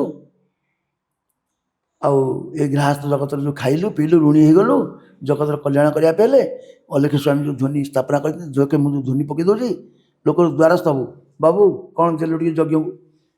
କିଏ ତ ଦେବ ଆନନ୍ଦରେ ଖୁସିରେ ଦେବ, ତାର ମଙ୍ଗଳ କାମରେ ତାର ପଇସାଟି ଦେବ, କିଏ ବି ଗାଳି ଗୁଳଜ କରିବ। କିନ୍ତୁ ଏଇ ବାବାଜୀ ଯେଉଁ ସମ୍ମାନିତ ହେଇଯାଇଛି ବର୍ଷ ଆଗ, ଏଇ ଯେଉଁ ଧୈର୍ଯ୍ୟ ପାଇଁ ଏ ଗୋଟେ ବାଟ ମେଥଡ଼ କରିଦେଲେ ଯେ ଲୋକ ଗାଳି ଦେଉ କି ପ୍ରଶଂସା କରୁ ସମସ୍ତ ଦ୍ୱାରସ୍ଥ ହେବ, ଯାହା ପାଇବ ନେଇକି ଏଠି ଘୃତାହୁତି କରିବ। ଘୃତାହୁତି କଲେ କ'ଣ ହେବ? ପ୍ରଦୂଷଣ ମୁକ୍ତ ହେବ। ଏଇ ସଂସାରରେ ସମାଜରେ ଗୋଟେ ପ୍ରଦୂଷଣ ମୁକ୍ତ ହେଇଯିବ। ଏ ଯେଉଁ କଳକାରଖାନା, ଗାଡ଼ି ଘୋଡ଼ା, ନାନା ପ୍ରକାର ଦୂଷିତ ବାଣ ଫୁଟେଇବା, ନାନା କଥା ହେଉଛି ଘଟୁଛି। ଆକାଶମଣ୍ଡଳ ପ୍ରଦୂଷଣ ହେଇଯାଉଛି, ପରିବେଶ ନଷ୍ଟ ହେଇଯାଉଛି। ତେଣୁ ଏ ପରିବେଶକୁ ସୁରକ୍ଷା ଦେବା ପାଇଁ, ପରିବେଶକୁ ରକ୍ଷା କରିବା ପାଇଁ, ପ୍ରଦୂଷଣ ମୁକ୍ତ କରିବା ପାଇଁ ହେଲେ ଏଇ ଘୃତ ଦ୍ୱାରା କ'ଣ ତାର ଗୋଟେ ବାଷ୍ପ ଥାଏ, ଏ ଘିଅ ପୋଡ଼ିଦେଲେ ସେ ଆକାଶ ଗର୍ଭକୁ ଅନ୍ତର୍ଯାମୀ ଆକାଶ ଗର୍ଭକୁ, ଅନ୍ତରିକ୍ଷ ଆକାଶ ଗର୍ଭକୁ ସେ ପୁଷ୍ପର ଗନ୍ଧରେ ଉଡ଼ିଯାଏ। ସେ ଆକାଶରେ ଯେଉଁ ପ୍ରଦୂଷଣ ହେଇଛି ସେ ଧୂଆଁ ବାଷ୍ପ ଦ୍ୱାରା ପରିଷ୍କାର ହେଇଯାଏ। ଆକାଶ ପରିଷ୍କାର ରହିଲେ କ'ଣ ହେବ? ମେଘମାଳ ମାନେ ପୃଥିବୀରେ ସୁନ୍ଦର ଜଳ ବର୍ଷା କରିବେ। ପବିତ୍ର ଜଳ ବର୍ଷା ହେଲେ ପୃଥିବୀରେ ଶସ୍ୟ ଶ୍ୟାମଳ ହେବ। ଶସ୍ୟ ଶ୍ୟାମଳ ହେଲେ ପ୍ରାଣୀ ଜଗତ ପାଇଁ ଆହାର ସବୁ ହେବ। ତେଣୁକରି ବାବାଜୀମାନେ ବି ଏଇଟା କରାଯାଇଛି। ତେଣୁକରି ବାବାଜୀମାନେ କ'ଣ କଲେ? ସେଇ ଯେଉଁ ଜୋରନ୍ଦା ଗାଦି ଧ୍ୱନି ସ୍ଥାପନା ହେଇଛି, ଯାଇକି ବର୍ତ୍ତମାନ ଏଠି ଯେମିତି ଆମେ କଳାରାଇରେ ବସି ଆସନ୍ତା 25 ତାରିଖ ଦିନ ମାଘ ସପ୍ତମୀ କରିଛେ, ଏଠି ବଡ଼ ଝାଡ଼ ଗୋଟେ ହେଇଛି, 108 ଶାଖା ଝାଡ଼ ହେଇଛି। ଏଠି କିଛି ମାଆମାନେ ଆସିବେ, କିଛି ସାଧୁମାନେ ଆସିବେ, ଏଇ ଘୃତ ଯଜ୍ଞରେ ଚାଲିବ। 10-12ଟି ଘିଅ ଗୋଟେ ଆହୁତି ହେବ ଏବଂ ଅଖଣ୍ଡ ଧ୍ୱନି ମହିମା ସ୍ୱାମୀର କ'ଣ ହେଲା? ଯେଣୁ ମହିମା ସ୍ୱାମୀ ବାଟି ଚାଲି ଯାଇଥିଲେ, ଏଇ ଅଞ୍ଚଳବାସୀ ବିଚାର କଲେ, ଏ ଶାସନ ବିଚାର କଲେ, ସେ ଜୋରନ୍ଦା ଅଖଣ୍ଡ ଧ୍ୱନିରୁ ଧ୍ୱନି ଆଣିକି ଏଠି ଧ୍ୱନି ସ୍ଥାପନା କରିଛନ୍ତି। ଏ ଧ୍ୱନିରେ ପୁଣି ମାଘ ସପ୍ତମୀ ଏଠି ପାଳନ କରାଯାଉଛି। ଏଇ ଯେଉଁ ଅନ୍ଧତ୍କାରକୁ ଦୂର କରିବା, ପ୍ରଦୂଷଣ ମୁକ୍ତ କରିବା, ପ୍ରାଣୀ ଜଗତର ହିତ ପାଇଁ ଯେଉଁ ଯଜ୍ଞ ସୃଷ୍ଟି ହେଇଛି ସେଠିକୁ ପ୍ରାରମ୍ଭ ଆବାହନ କାଳ ଯୁଗରୁ, ତେଣୁ ଜୋରନ୍ଦା ଗାଦିରେ ସାଧୁସନ୍ଥ ଏକାଠି ହେଇକି ଏଇ ମାଘ ଚତୁର୍ଦ୍ଦଶୀରେ ସ୍ୱାମୀ ଆଦେଶ ଦେଲେ ମାଘ ଚତୁର୍ଦ୍ଦଶୀ ତୁମେ ବଡ଼ ଆକାର ପାଳିବ କରିକି ସେଇଟାକୁ ଗୋଟେ ଗୁରୁଦ୍ୱାର କ'ଣ କରିଛନ୍ତି ନା ଘୃତାହୁତି, ବହୁ ଆକାର ଘୃତାହୁତି ହେଉଛି, ଝାଡ଼ ଲାଗୁଛି, ସାଧୁସନ୍ଥ ସତ୍ସଙ୍ଗ ହେଉଛି, ଲୋକ ଜଗତର ଆସୁଛନ୍ତି। ଏଇଟା ଜୋରନ୍ଦାରେ ଗୋଟେ ପରମ୍ପରା ଲାଗିଯାଇଛି ଆଜିକି ଦୀର୍ଘ ଦିନ ହେଲା। ଆଉ ବାବା, ମହିମା କେବଳ ଗୋଟେ ଧର୍ମ ନୁହେଁ, ଗୋଟେ ସଂସ୍କୃତି, ଗୋଟେ ପରମ୍ପରା ବି ଆମେ କହିପାରିବା। ଏଇ ମହିମା ସଂସ୍କୃତିରେ ମହିଳାମାନଙ୍କର ସ୍ଥାନ କ'ଣ? ସେମାନଙ୍କୁ କ'ଣ ସମାନ ଅଧିକାର ଦିଆଯାଏ? ସେମାନଙ୍କୁ କେତେ ସ୍ୱାଧୀନତା ଦିଆଯାଏ? ସେମାନଙ୍କୁ ମହିମା ଧର୍ମରେ ମିଶିବାକୁ ଦିଆଯାଏ କି? ନାଇଁ, ମହିମା ଧର୍ମ କଥା ସନ୍ଥ ବିମୋହିତ ନିଷ୍ପତ୍ତି କଲେ, ଆଗେ ଲେଖିଲେ ଏକା ଜଣକର ନୁହନ୍ତି ଠାକୁର ଅଛି ସବୁ ବିଭାଗ। ହଁ, କୋଠ ଲୋକ ହେବ ଅନ୍ତର ନହିଁ ହେବ ଯେଉଁମାନେ ଭଜୁଥିବେ ଟି ଆଗ। ଆଜ୍ଞା। ଠାକୁର ତ ସମସ୍ତଙ୍କର। ତେଣୁ ଯେଉଁ ମହିଳାମାନଙ୍କ କଥା ପଡ଼ୁଛି, ଏଇଟା ଗୋଟେ ବଢ଼ିଆ ପ୍ରଶ୍ନଟେ ବାପା ବୁଝିବେ, ଟିକେ ହିତ କରନ୍ତୁ। ଯେ ସନ୍ନ୍ୟାସ ହେଲା ତାଙ୍କର ଗ୍ରାମ ରାଜ୍ୟ ନାହିଁ, ଏ ସଂସାରୀ ଲୋକର ବଂଶ ରକ୍ଷା କରିବା ପାଇଁ, ରାଜ୍ୟ ରକ୍ଷା କରିବା ପାଇଁ ସଂସାର କରିଥାନ୍ତି। ଯେଉଁ ସ୍ୱାମୀ ସ୍ତ୍ରୀ ହିସାବରେ ଯେଉଁ ପରିବାରଟି କରିଥାନ୍ତି, ଯେଉଁ ପୁଅ ଝିଅ କରିଥାନ୍ତି, ସେ ବନ୍ଧୁ ବାନ୍ଧନ୍ତି। କିନ୍ତୁ ସ୍ୱାମୀ କିଛି କର୍ମ କରିକି ସମ୍ପତ୍ତି ଆଣିକି ଘରେ ସାଇ ଦେଇଥାଏ। ଯେ ତାଙ୍କର ଝିଅ ଗୋଟିଏ ବନ୍ଧୁଘର ଆସିବେ, ସେ ବନ୍ଧୁଘର ଆଗନ୍ତୁକ ବନ୍ଧୁଘର ଆସିଲେ ସେ କ'ଣ କରିବେ ନା ଏଇ ଘର ଯିଏ ଗୃହଲକ୍ଷ୍ମୀ ସହଧର୍ମିଣୀ, ସେ କ'ଣ କରିବେ? ଆଗେ କୁଣିଆ ମୈତ୍ରୀକୁ ଚର୍ଚ୍ଚା କରିବେ, ଆଜ୍ଞା ଆପଣ କରିବେ, ନମସ୍କାରଟି ହେବେ, ପାଣି ଢାଳୁଟେ ଦେବେ, କିଛି ତାଙ୍କୁ ଚର୍ଚ୍ଚା ବି କରିବେ, ଯାହା ଟିକେ ଦେଇକି ଖାଦ୍ୟ। ଏ ଯେଉଁ ବ୍ୟବହାର ଦେଖିବେ, ସେ ବନ୍ଧୁମାନେ ଆଗନ୍ତୁକ ବନ୍ଧୁମାନେ ଚାହିଁବେ ଏଇଠି ବନ୍ଧୁ ବାନ୍ଧିବା, ଏଇ ଘରର ଭଲ ବ୍ୟବହାର କାର୍ଯ୍ୟକଳାପ।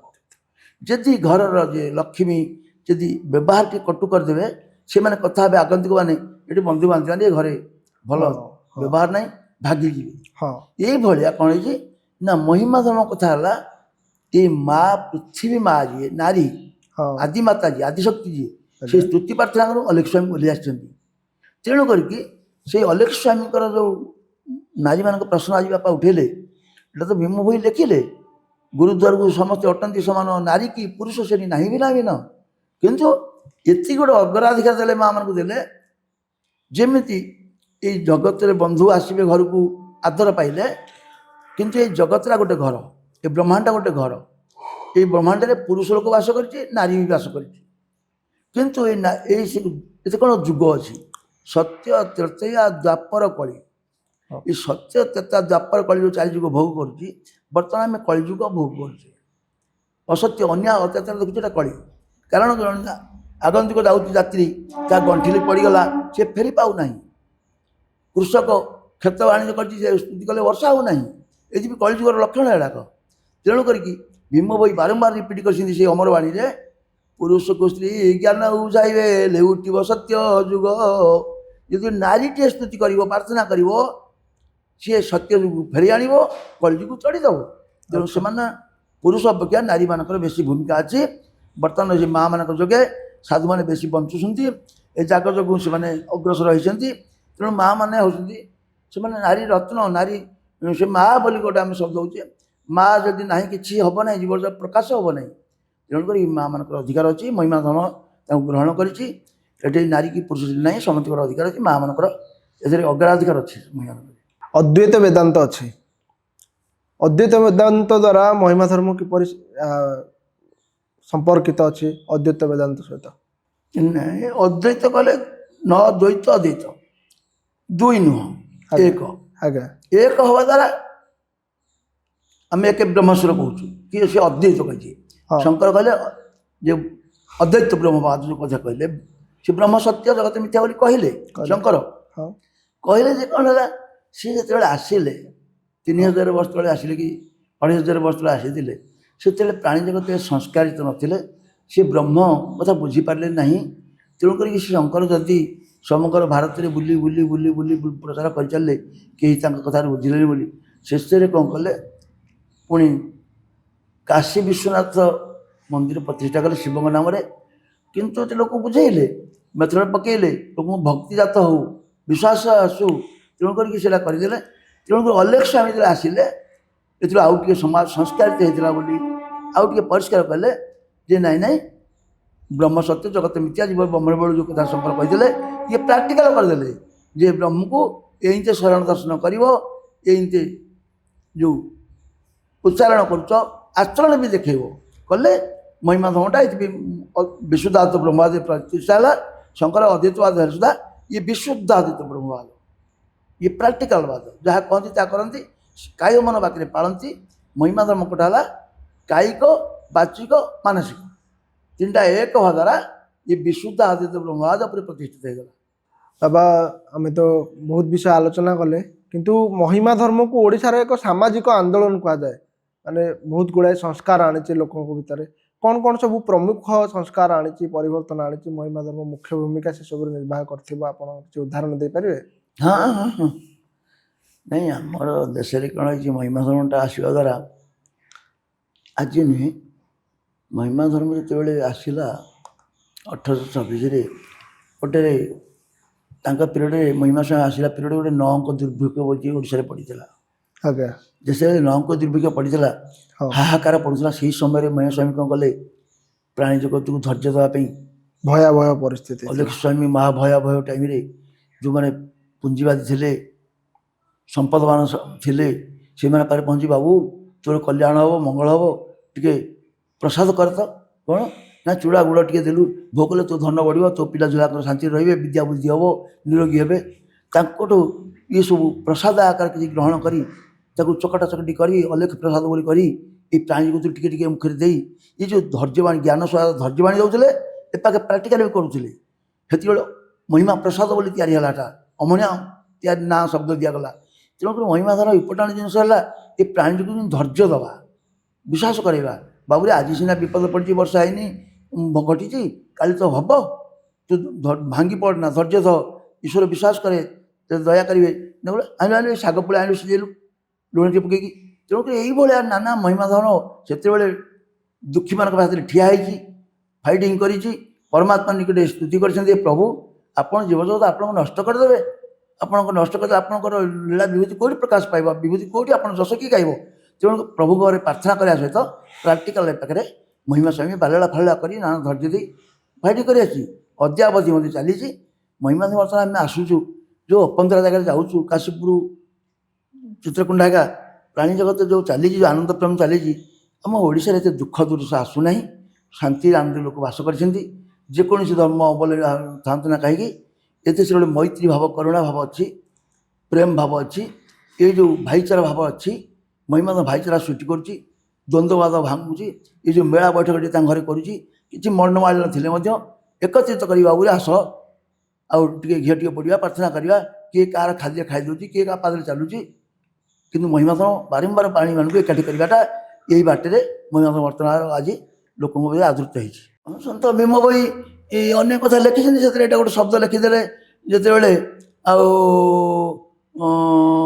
देखिले से कौन एक खंडा हाड़ बुंदाई धर फुटे माउस जाण तेणुक सीना प्राणिका विकल सही न पार मुई देखिले जे परस्पर द्वंद्व हो पाटितुंड गंडोल कि गंडोल हणापिटा जाऊँगी देखिले दुख लगे कारण ता भर गोटे आत्मा या भर गोटे आत्मा आत्मा तो एक आत्मा तो भिन्न ना जे एक अंगे प्रहार आरक अंगे सहुथाई दुख सुख विचारे लगई निज आत्मा तुले किए मारुची किए सहूची जी तो मारुची सी तो सहूची से पाखे से गोटे आत्मा तेणुक ये भाविक भीम भाई कौन करदेला ना युवा सृष्टि कले ज्ञान सृष्टि कले भजन मध्यम आउ लोक बुझे सुझे ये गर्वदम अहंकार काटिले बाबू टाण करना बा क्या टाण रही टाण चारिजुगे देख अलेख बाना टाण पण कले मेरू करती चुना घारी टाण रखे प्रभु तेणुक तू नई पड़े सरल हो जा विश्वास करे तू केते दिन हो काली नथिलु आज अच्छु काली नथिबु तेणुक भीम भई बारंबार बारंबार लोक कहीकि बुझेगी सी जगत चिंता करदे गोटे जाति चिंता कि गोटे देश चिंता गोटे परिवार चिंता कले नहीं प्राणीकार तो दुख अप्रमित देखु देखु सब मो जीवन पछे नरके पड़े जगत उद्धार हो ये जगत पे परमात्मा निकट प्रभु कायम बाग साठे प्रणिपात करते हे प्रभु शब्द बुद्धि दिंतु आमको दोष किसी धरतु नहीं क्षमा दे दिंतु हे क्षमा सागर हे दया सागर हे महिमा सागर तेणु भीम भाई ये जगत को सत्शिक्षा देती धैर्यवाणी शुणी उपकार कर जुगे जुगे भीम भाई चिर स्मरण की रहीगले महिमा संस्कृति जगतर कल्याण काम किंतु अनेक विरोधी शक्ति अच्छा जो मैंने महिमा धर्म को विरोध कर सनातन धर्म को विरोध कर सनातन को समाप्त करने को चाहते से कौन कहे ईश्वर पुरुषंकर सृष्टि जदि ईश्वर पुरुष जीव जगत सृष्टि कले कि सी आगे चिंता कले प्रथमे अन्न ब्रह्म थे द्वितीय पिंड संसार आम जीव जगत आसिया पूर्व प्रभु अन्न रखिले जीव जगत या कले बचापी जपरी आम जन्म है आम मार स्तन या पूर्व स्तन या भर अमृत भांड अच्छी आम जन्म है तो दुग्धपान करवा बचा तेणु करके जो ध्रुवत मैंने अहंकारी मैंने जी कलुषित कर अपरभंश कर तो अलेख स्वामी कौन कले जगत भगत मन जानी गुरु रूपे ज्ञान देले आनी से अज्ञान को दूर करने ज्ञान बाणी शुणे कि से अमृत बाणी शुणे कि महिमा धर्मता शास्त्र सम्मत जहाँ वेद वेदांत गीता ग्रंथ निष्पत्ति ना ही महिमा धर्म बिना ज्ञान रे बिना शब्द रे मीमांसा हेनी कौन पे ना ज्ञान मुक्ति न तुमंडे न ईश्वर संबंधी ज्ञान जानिले ईश्वर संबंधी कथा जानिले ज्ञान ज्ञान थिले टे जीव शांति पाइब आनंद पाइब ज्ञान बिना ही पशु समान तेणु महिमा स्वामी जो ज्ञान बाणी शुणेदेले भीम भाई कठिन बसिकी ये जो स्तुति चिंतामणि जो भजनमाला जो ब्रह्म निरूपण गीता आद्यंत गीता उपनिषद जो जिते सब ग्रंथ लिखिदे आम पाठ करवा दरकार एवं युवपीढ़ी आम समझे रिक्वेस्ट करूँ गोटे लाइब्रेरी आम कर भारत वर्ष शिक्षा संग्रह कर उद्घाटन कर लोक शास्त्र पढ़तु प्राचीन काले लोक मैंने आम जो आचरण उच्चारण स्वयं करते गाँ गाँ भागवत टिंगी भागवत टी पाठ कले सन्ध्या बेले कौन होगा ज्ञान आसे अज्ञानटा दूर हो जाए एवं युवपीढ़ी कौ पछे पचे तेणु बारंबार महिमा कहूँ तुम घर टे बहीखंडी रख गीता टे रख कि भागवत रख स्तुति रख पाठ कर पाठ कले कौन से आम लाभ हम ज्ञान लाभ हम कि ज्ञान गोटे जिन हाथी घोड़ा सुना रूपार अमूल्य ज्ञान सहित नुहई तुल्य नन्यु ईश्वर ताकि चोराई बांटी करी नने पारे भाई कहूँ ये धर्म धर्म ज्ञान तू दिया मत ज्ञान पढ़ा दरकार बहीपत्र पढ़ा दरकार या छाड़ी जदि विपथगामी आम हवा आमको निजे निजे दुख मिल कौ जन भ्रमिबा कौ जगार जन्म हवा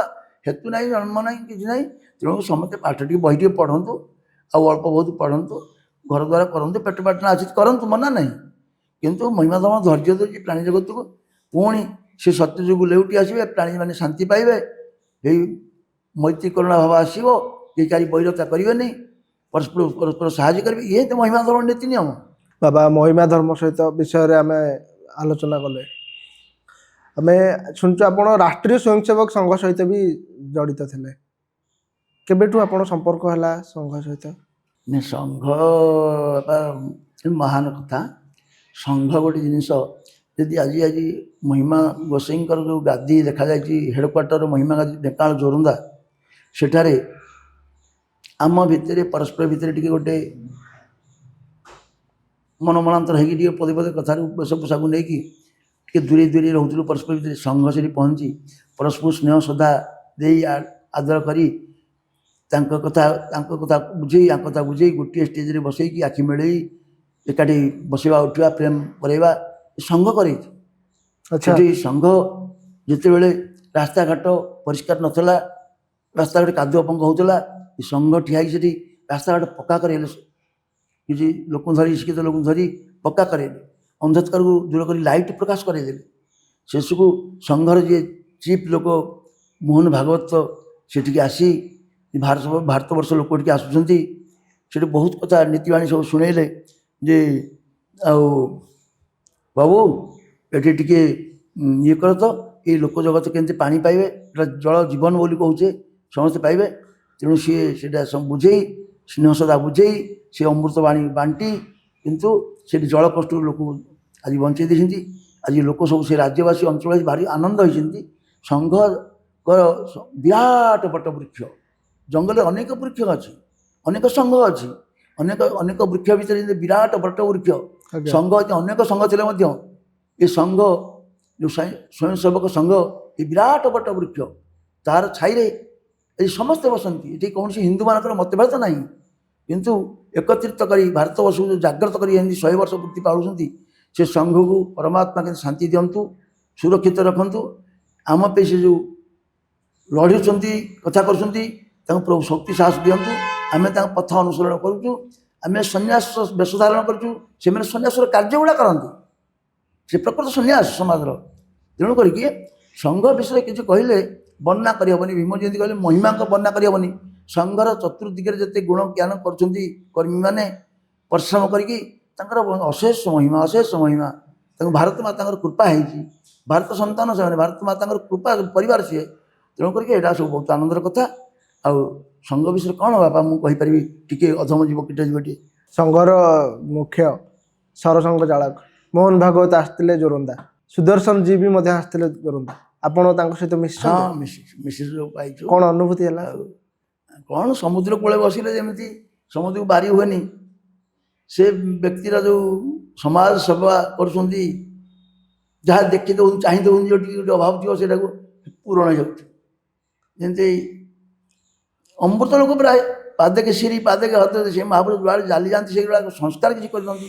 ତେଣୁ ସଂଘ ବିଷୟରେ ତ ଆମେ ଆଉ ମନା କରିପାରିବୁନି। ଆଉ କହିଲେ ସବୁଗୁଡ଼ା କରିଛନ୍ତି, ଏମାନେ କରୁଛନ୍ତି, ସବୁଠି କରୁଛନ୍ତି, ଖାଲି ଗୋଟିଏ ଜାଗାରେ ଚତୁର୍ଦିଗରେ କରୁଛନ୍ତି। ଦେଶରେ କିପରି ସେ ସ୍ନେହ ଶ୍ରଦ୍ଧା ହେବ, ଜୀବଜଗତରେ ଯେଉଁ ବୈରତା ଯିବ, ରକ୍ତପାତରୁ ରକ୍ଷା ହେବେ, ଏକତ୍ରିତ ହେବେ, ଏଇଟା ବି ସଂଘ ଲାଗି ପଡ଼ିଛନ୍ତି। ଆଉ ଏଇଟା ଆମେ ପ୍ରତ୍ୟକ୍ଷ ଦେଖୁଛୁ। ରାମ ମନ୍ଦିରର ପ୍ରତିଷ୍ଠା ପ୍ରାଣ ପ୍ରତିଷ୍ଠାକୁ 2 ବର୍ଷ ପୁରୁଛି। ନାହିଁ, ରାମଚନ୍ଦ୍ର ଜଣେ ମର୍ଯ୍ୟାଦା ପୁରୁଷୋତ୍ତମ ଆସିଥିଲେ, ସତ୍ୟବନ୍ତ ପାଳିଥିଲେ, ପିତୃସତୀ ପାଳିଥିଲେ। ଏ ଭାରତବର୍ଷରେ ଯଦି ହିନ୍ଦୁ ଧର୍ମକୁ ଯେପରି ଏଇଟା ରକ୍ଷା କରିଥିଲେ, ସତ୍ୟତାକୁ ରକ୍ଷା କରିଥିଲେ ଯେତେ ଗୁଡ଼ିଏ କଥା, ତେଣୁ ସେଇଟା ଯେତେବେଳେ ହଜି ଯାଉଥିଲା, ସେବେଳେ ପୁଣି ପୁନରୁଦ୍ଧାର କରିକି ସଂଘ ଆଜି ବହୁତ ଦିନ ଲାଗିଥିଲେ, ବହୁତ ଆସିକି ମହାପୁରୁଷମାନେ ଲାଗିଥିଲେ, ଯାହା ଗୋଟେ ଦେଖେଇଦେଲେ। ଆଉ ହିନ୍ଦୁ ଧର୍ମରେ ରାମଚନ୍ଦ୍ର ରହିଲେ, ହନୁମାନ ଆସିବେ, ଅନ୍ୟାନ୍ୟ ଆସିବେ, ସବୁ ତା ହେବ, ଶାନ୍ତି ପ୍ରତିଷ୍ଠା ହେବ ବୋଲି କରିଛନ୍ତି। ଆଉ ସବୁ ପରେ ବି ଆଜି ଭାରତକୁ ବାହ୍ୟ ଶକ୍ତି ମାନେ ଆକ୍ରମଣ କରୁଛନ୍ତି। ତାଠୁ ଅଧିକ ଗୁରୁତର ଶକ୍ତି, ଦେଶ ବିରୋଧୀ ଶକ୍ତି, ଯେଉଁମାନେ ଦେଶରେ ରହିକି ଦେଶକୁ ବିରୋଧ କରୁଛନ୍ତି। କିଛି ଜଣ ତ କହୁଛନ୍ତି ହିନ୍ଦୁ ସନାତନ ଧର୍ମ ଗୋଟେ ରୋଗ। ସେମାନଙ୍କୁ ଆପଣ କ'ଣ କହିବେ ଆପଣଙ୍କ ମତରେ? ନାଇଁ ସେଇଗୁଡ଼ାକ ହେଉଛି କ'ଣ, ଏଇଟା ଆମେ ଆମର ଚାଲିଚଳଣି ବ୍ୟବହାର ଭାଷାରେ କିଣୁଛେ। ଯେ ରାମଚନ୍ଦ୍ର ଗୋଟେ କହିଥିଲେ କ'ଣ, ଯେ ରାମଚନ୍ଦ୍ରକୁ ବଶିଷ୍ଠ କହିଥିଲେ, ତାଙ୍କ ଗୁରୁ କହିଥିଲେ, ଆରେ କ'ଣ ଯେ ତୁ ଲୁହା ଦେଇ ହୀରା କିଣୁଛୁ ବଡ଼ ବେପାରୀ, ବେପାର କଥାକୁ ଆଜି ନ ପାରୁ ପା ଶରୀର ଘୁଷାଇଁରେ, ଜୀବନରେ ଶାନ୍ତି ନାହିଁରେ।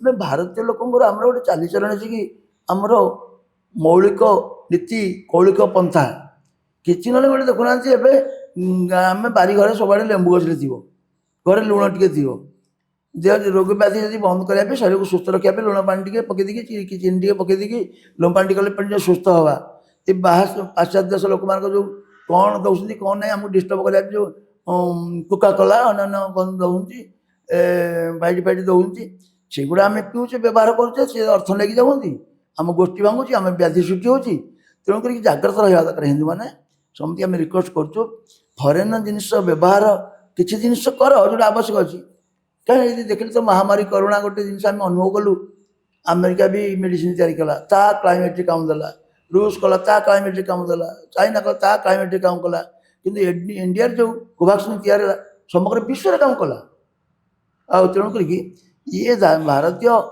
ଯାହା ନାହିଁ ଭାରତ ତାହା ନାହିଁ ମରତେ ଭାରତରେ କ'ଣ ନାହିଁ ଆମ ଦେଶରେ ତ ସବୁ ଅନେକ ଜ୍ଞାନ ଅନେକ ବିଦ୍ୟା ଅନେକ କଥା ଅସମ୍ଭବ ସମ୍ଭବ ବିଶ୍ୱାସରେ ପୁରା ଧୂଳି ଟିକେ ଦେଲେ ଲୋକ ଭଲ ହେବ ତେଣୁକରି ଭାରତୀୟ ଯେଉଁ ନୀତି ନିୟମ ଆମେ ଯଦି ଆଚରଣ କରି ଆଉ ଟିକେ ସଂସ୍କାରିତ ହେଇଯିବା ଭାରତ ଆହୁରି ଅମୃତ ଭାରତ ତିଆରି ହେଇଯିବ ସୃଷ୍ଟି ହେଇଯିବ କିନ୍ତୁ ଏଇଟା ପାଇଁ ଆମେ ଟିକେ ଅନୁସରଣ କରିବା ଦରକାର ବାହାର ପାଶ୍ଚାତ୍ୟ ଦେଶ ଲୋକ ଆସିଲେ ବି ଗୋଟେ ଶବ୍ଦ ଅଛି ଶାନ୍ତି ଖଡ଼ିଗ କରିଛନ୍ତି କି ଶାନ୍ତି ଖଡ଼ଗ କରାଯାଉଛି କିଙ୍କର ସେ ନା ଶାନ୍ତି ରୂପକ ଖଡ଼ଗ ଯାହା ହାତରେ ଅଛି ଦୁର୍ଜନ ଲୋକ କିଛି କରିପାରିବ ନାହିଁ କିନ୍ତୁ ଭାରତୀୟ ଲୋକ ଯେଉଁ ଗୀତାକୁ ଆହରଣ କରିଛନ୍ତି ପୈଠ କରିଛନ୍ତି ଯେଉଁ ବିଶ୍ୱାସ କରିଛନ୍ତି ଈଶ୍ୱର ବିଶ୍ୱାସୀ ତାଙ୍କର ଯେଉଁ ସରଳତା ଏଥିରେ ପରମାତ୍ମା ଯେଉଁ ଅଦୃଶ୍ୟ ହେଲେ ମଧ୍ୟ ଦେଖା ନ ପାରିଲେ ମଧ୍ୟ ସେ ଆମ ପାଇଁ ଠିଆ ହେବେ ଆମ ଅଦୃଶ୍ୟ ସଦା କାଟି ହେବେ ସେ ପାଶ୍ଚାତ୍ୟ ବିଶ୍ୱାସ ନାହିଁ ତାଙ୍କର ଯେତେ ଶକ୍ତି ପ୍ରୟୋଗ କଲେ ମଧ୍ୟ କିଛି ଭାରତରେ କାମ ଦେବନି ଦିନେ ନା ଦିନେ ସେ ହାରିକି ପଳେଇବେ ବର୍ତ୍ତମାନ ସମାଜ ପରିବର୍ତ୍ତନର ମୁଖ୍ୟ ବାହକ ସାଜିଛନ୍ତି ଯୁବପିଢ଼ି ଯାହା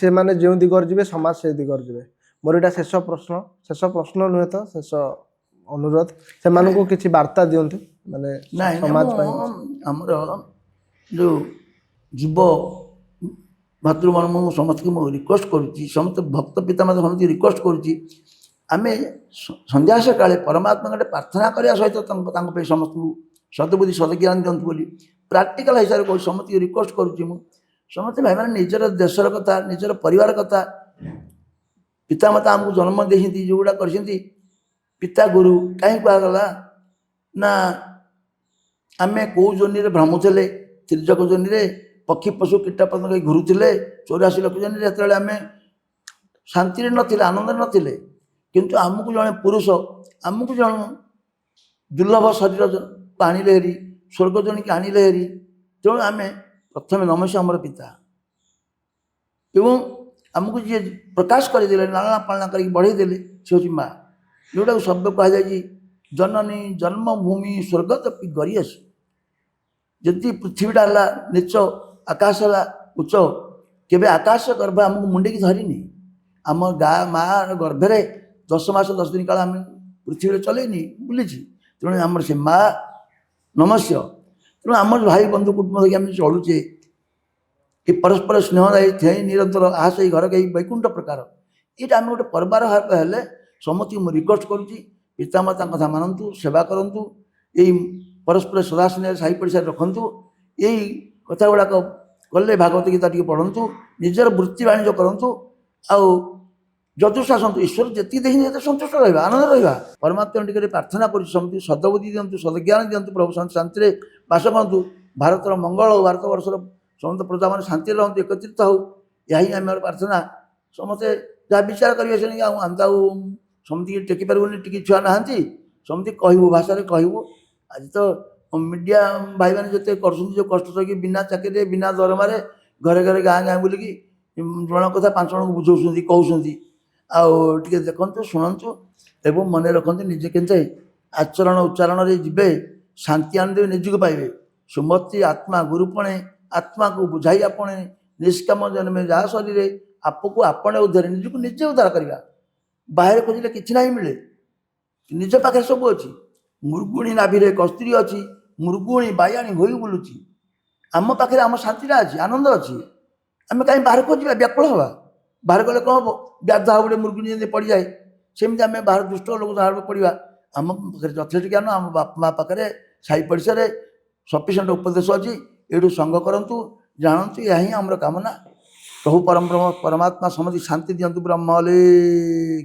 ଜଗତର ମଙ୍ଗଳ ହଉ ପ୍ରଭୁ ମହିମା ଅଲେଖ ସ୍ୱପ୍ନ ଗୋଟିକି ଯେଉଁ ପ୍ରଭୁ ସାହାନ୍ତୁ ଅଲେଖ ସମସ୍ତଙ୍କୁ ସଦବୁଦ୍ଧି ସଦଜ୍ଞାନ ଦିଅନ୍ତୁ ବ୍ରହ୍ମ ଅଲେଖ ଏଇଭଳି ଗୋଟେ ଜୋରନ୍ଦା ମେଳା ସମୟ ଏ ସମୟରୁ ବହୁମୂଲ୍ୟ ସମୟ ଆପଣ ଆମକୁ ଦେଇଥିବାରୁ ଆପଣଙ୍କୁ ବହୁତ ବହୁତ ଧନ୍ୟବାଦ।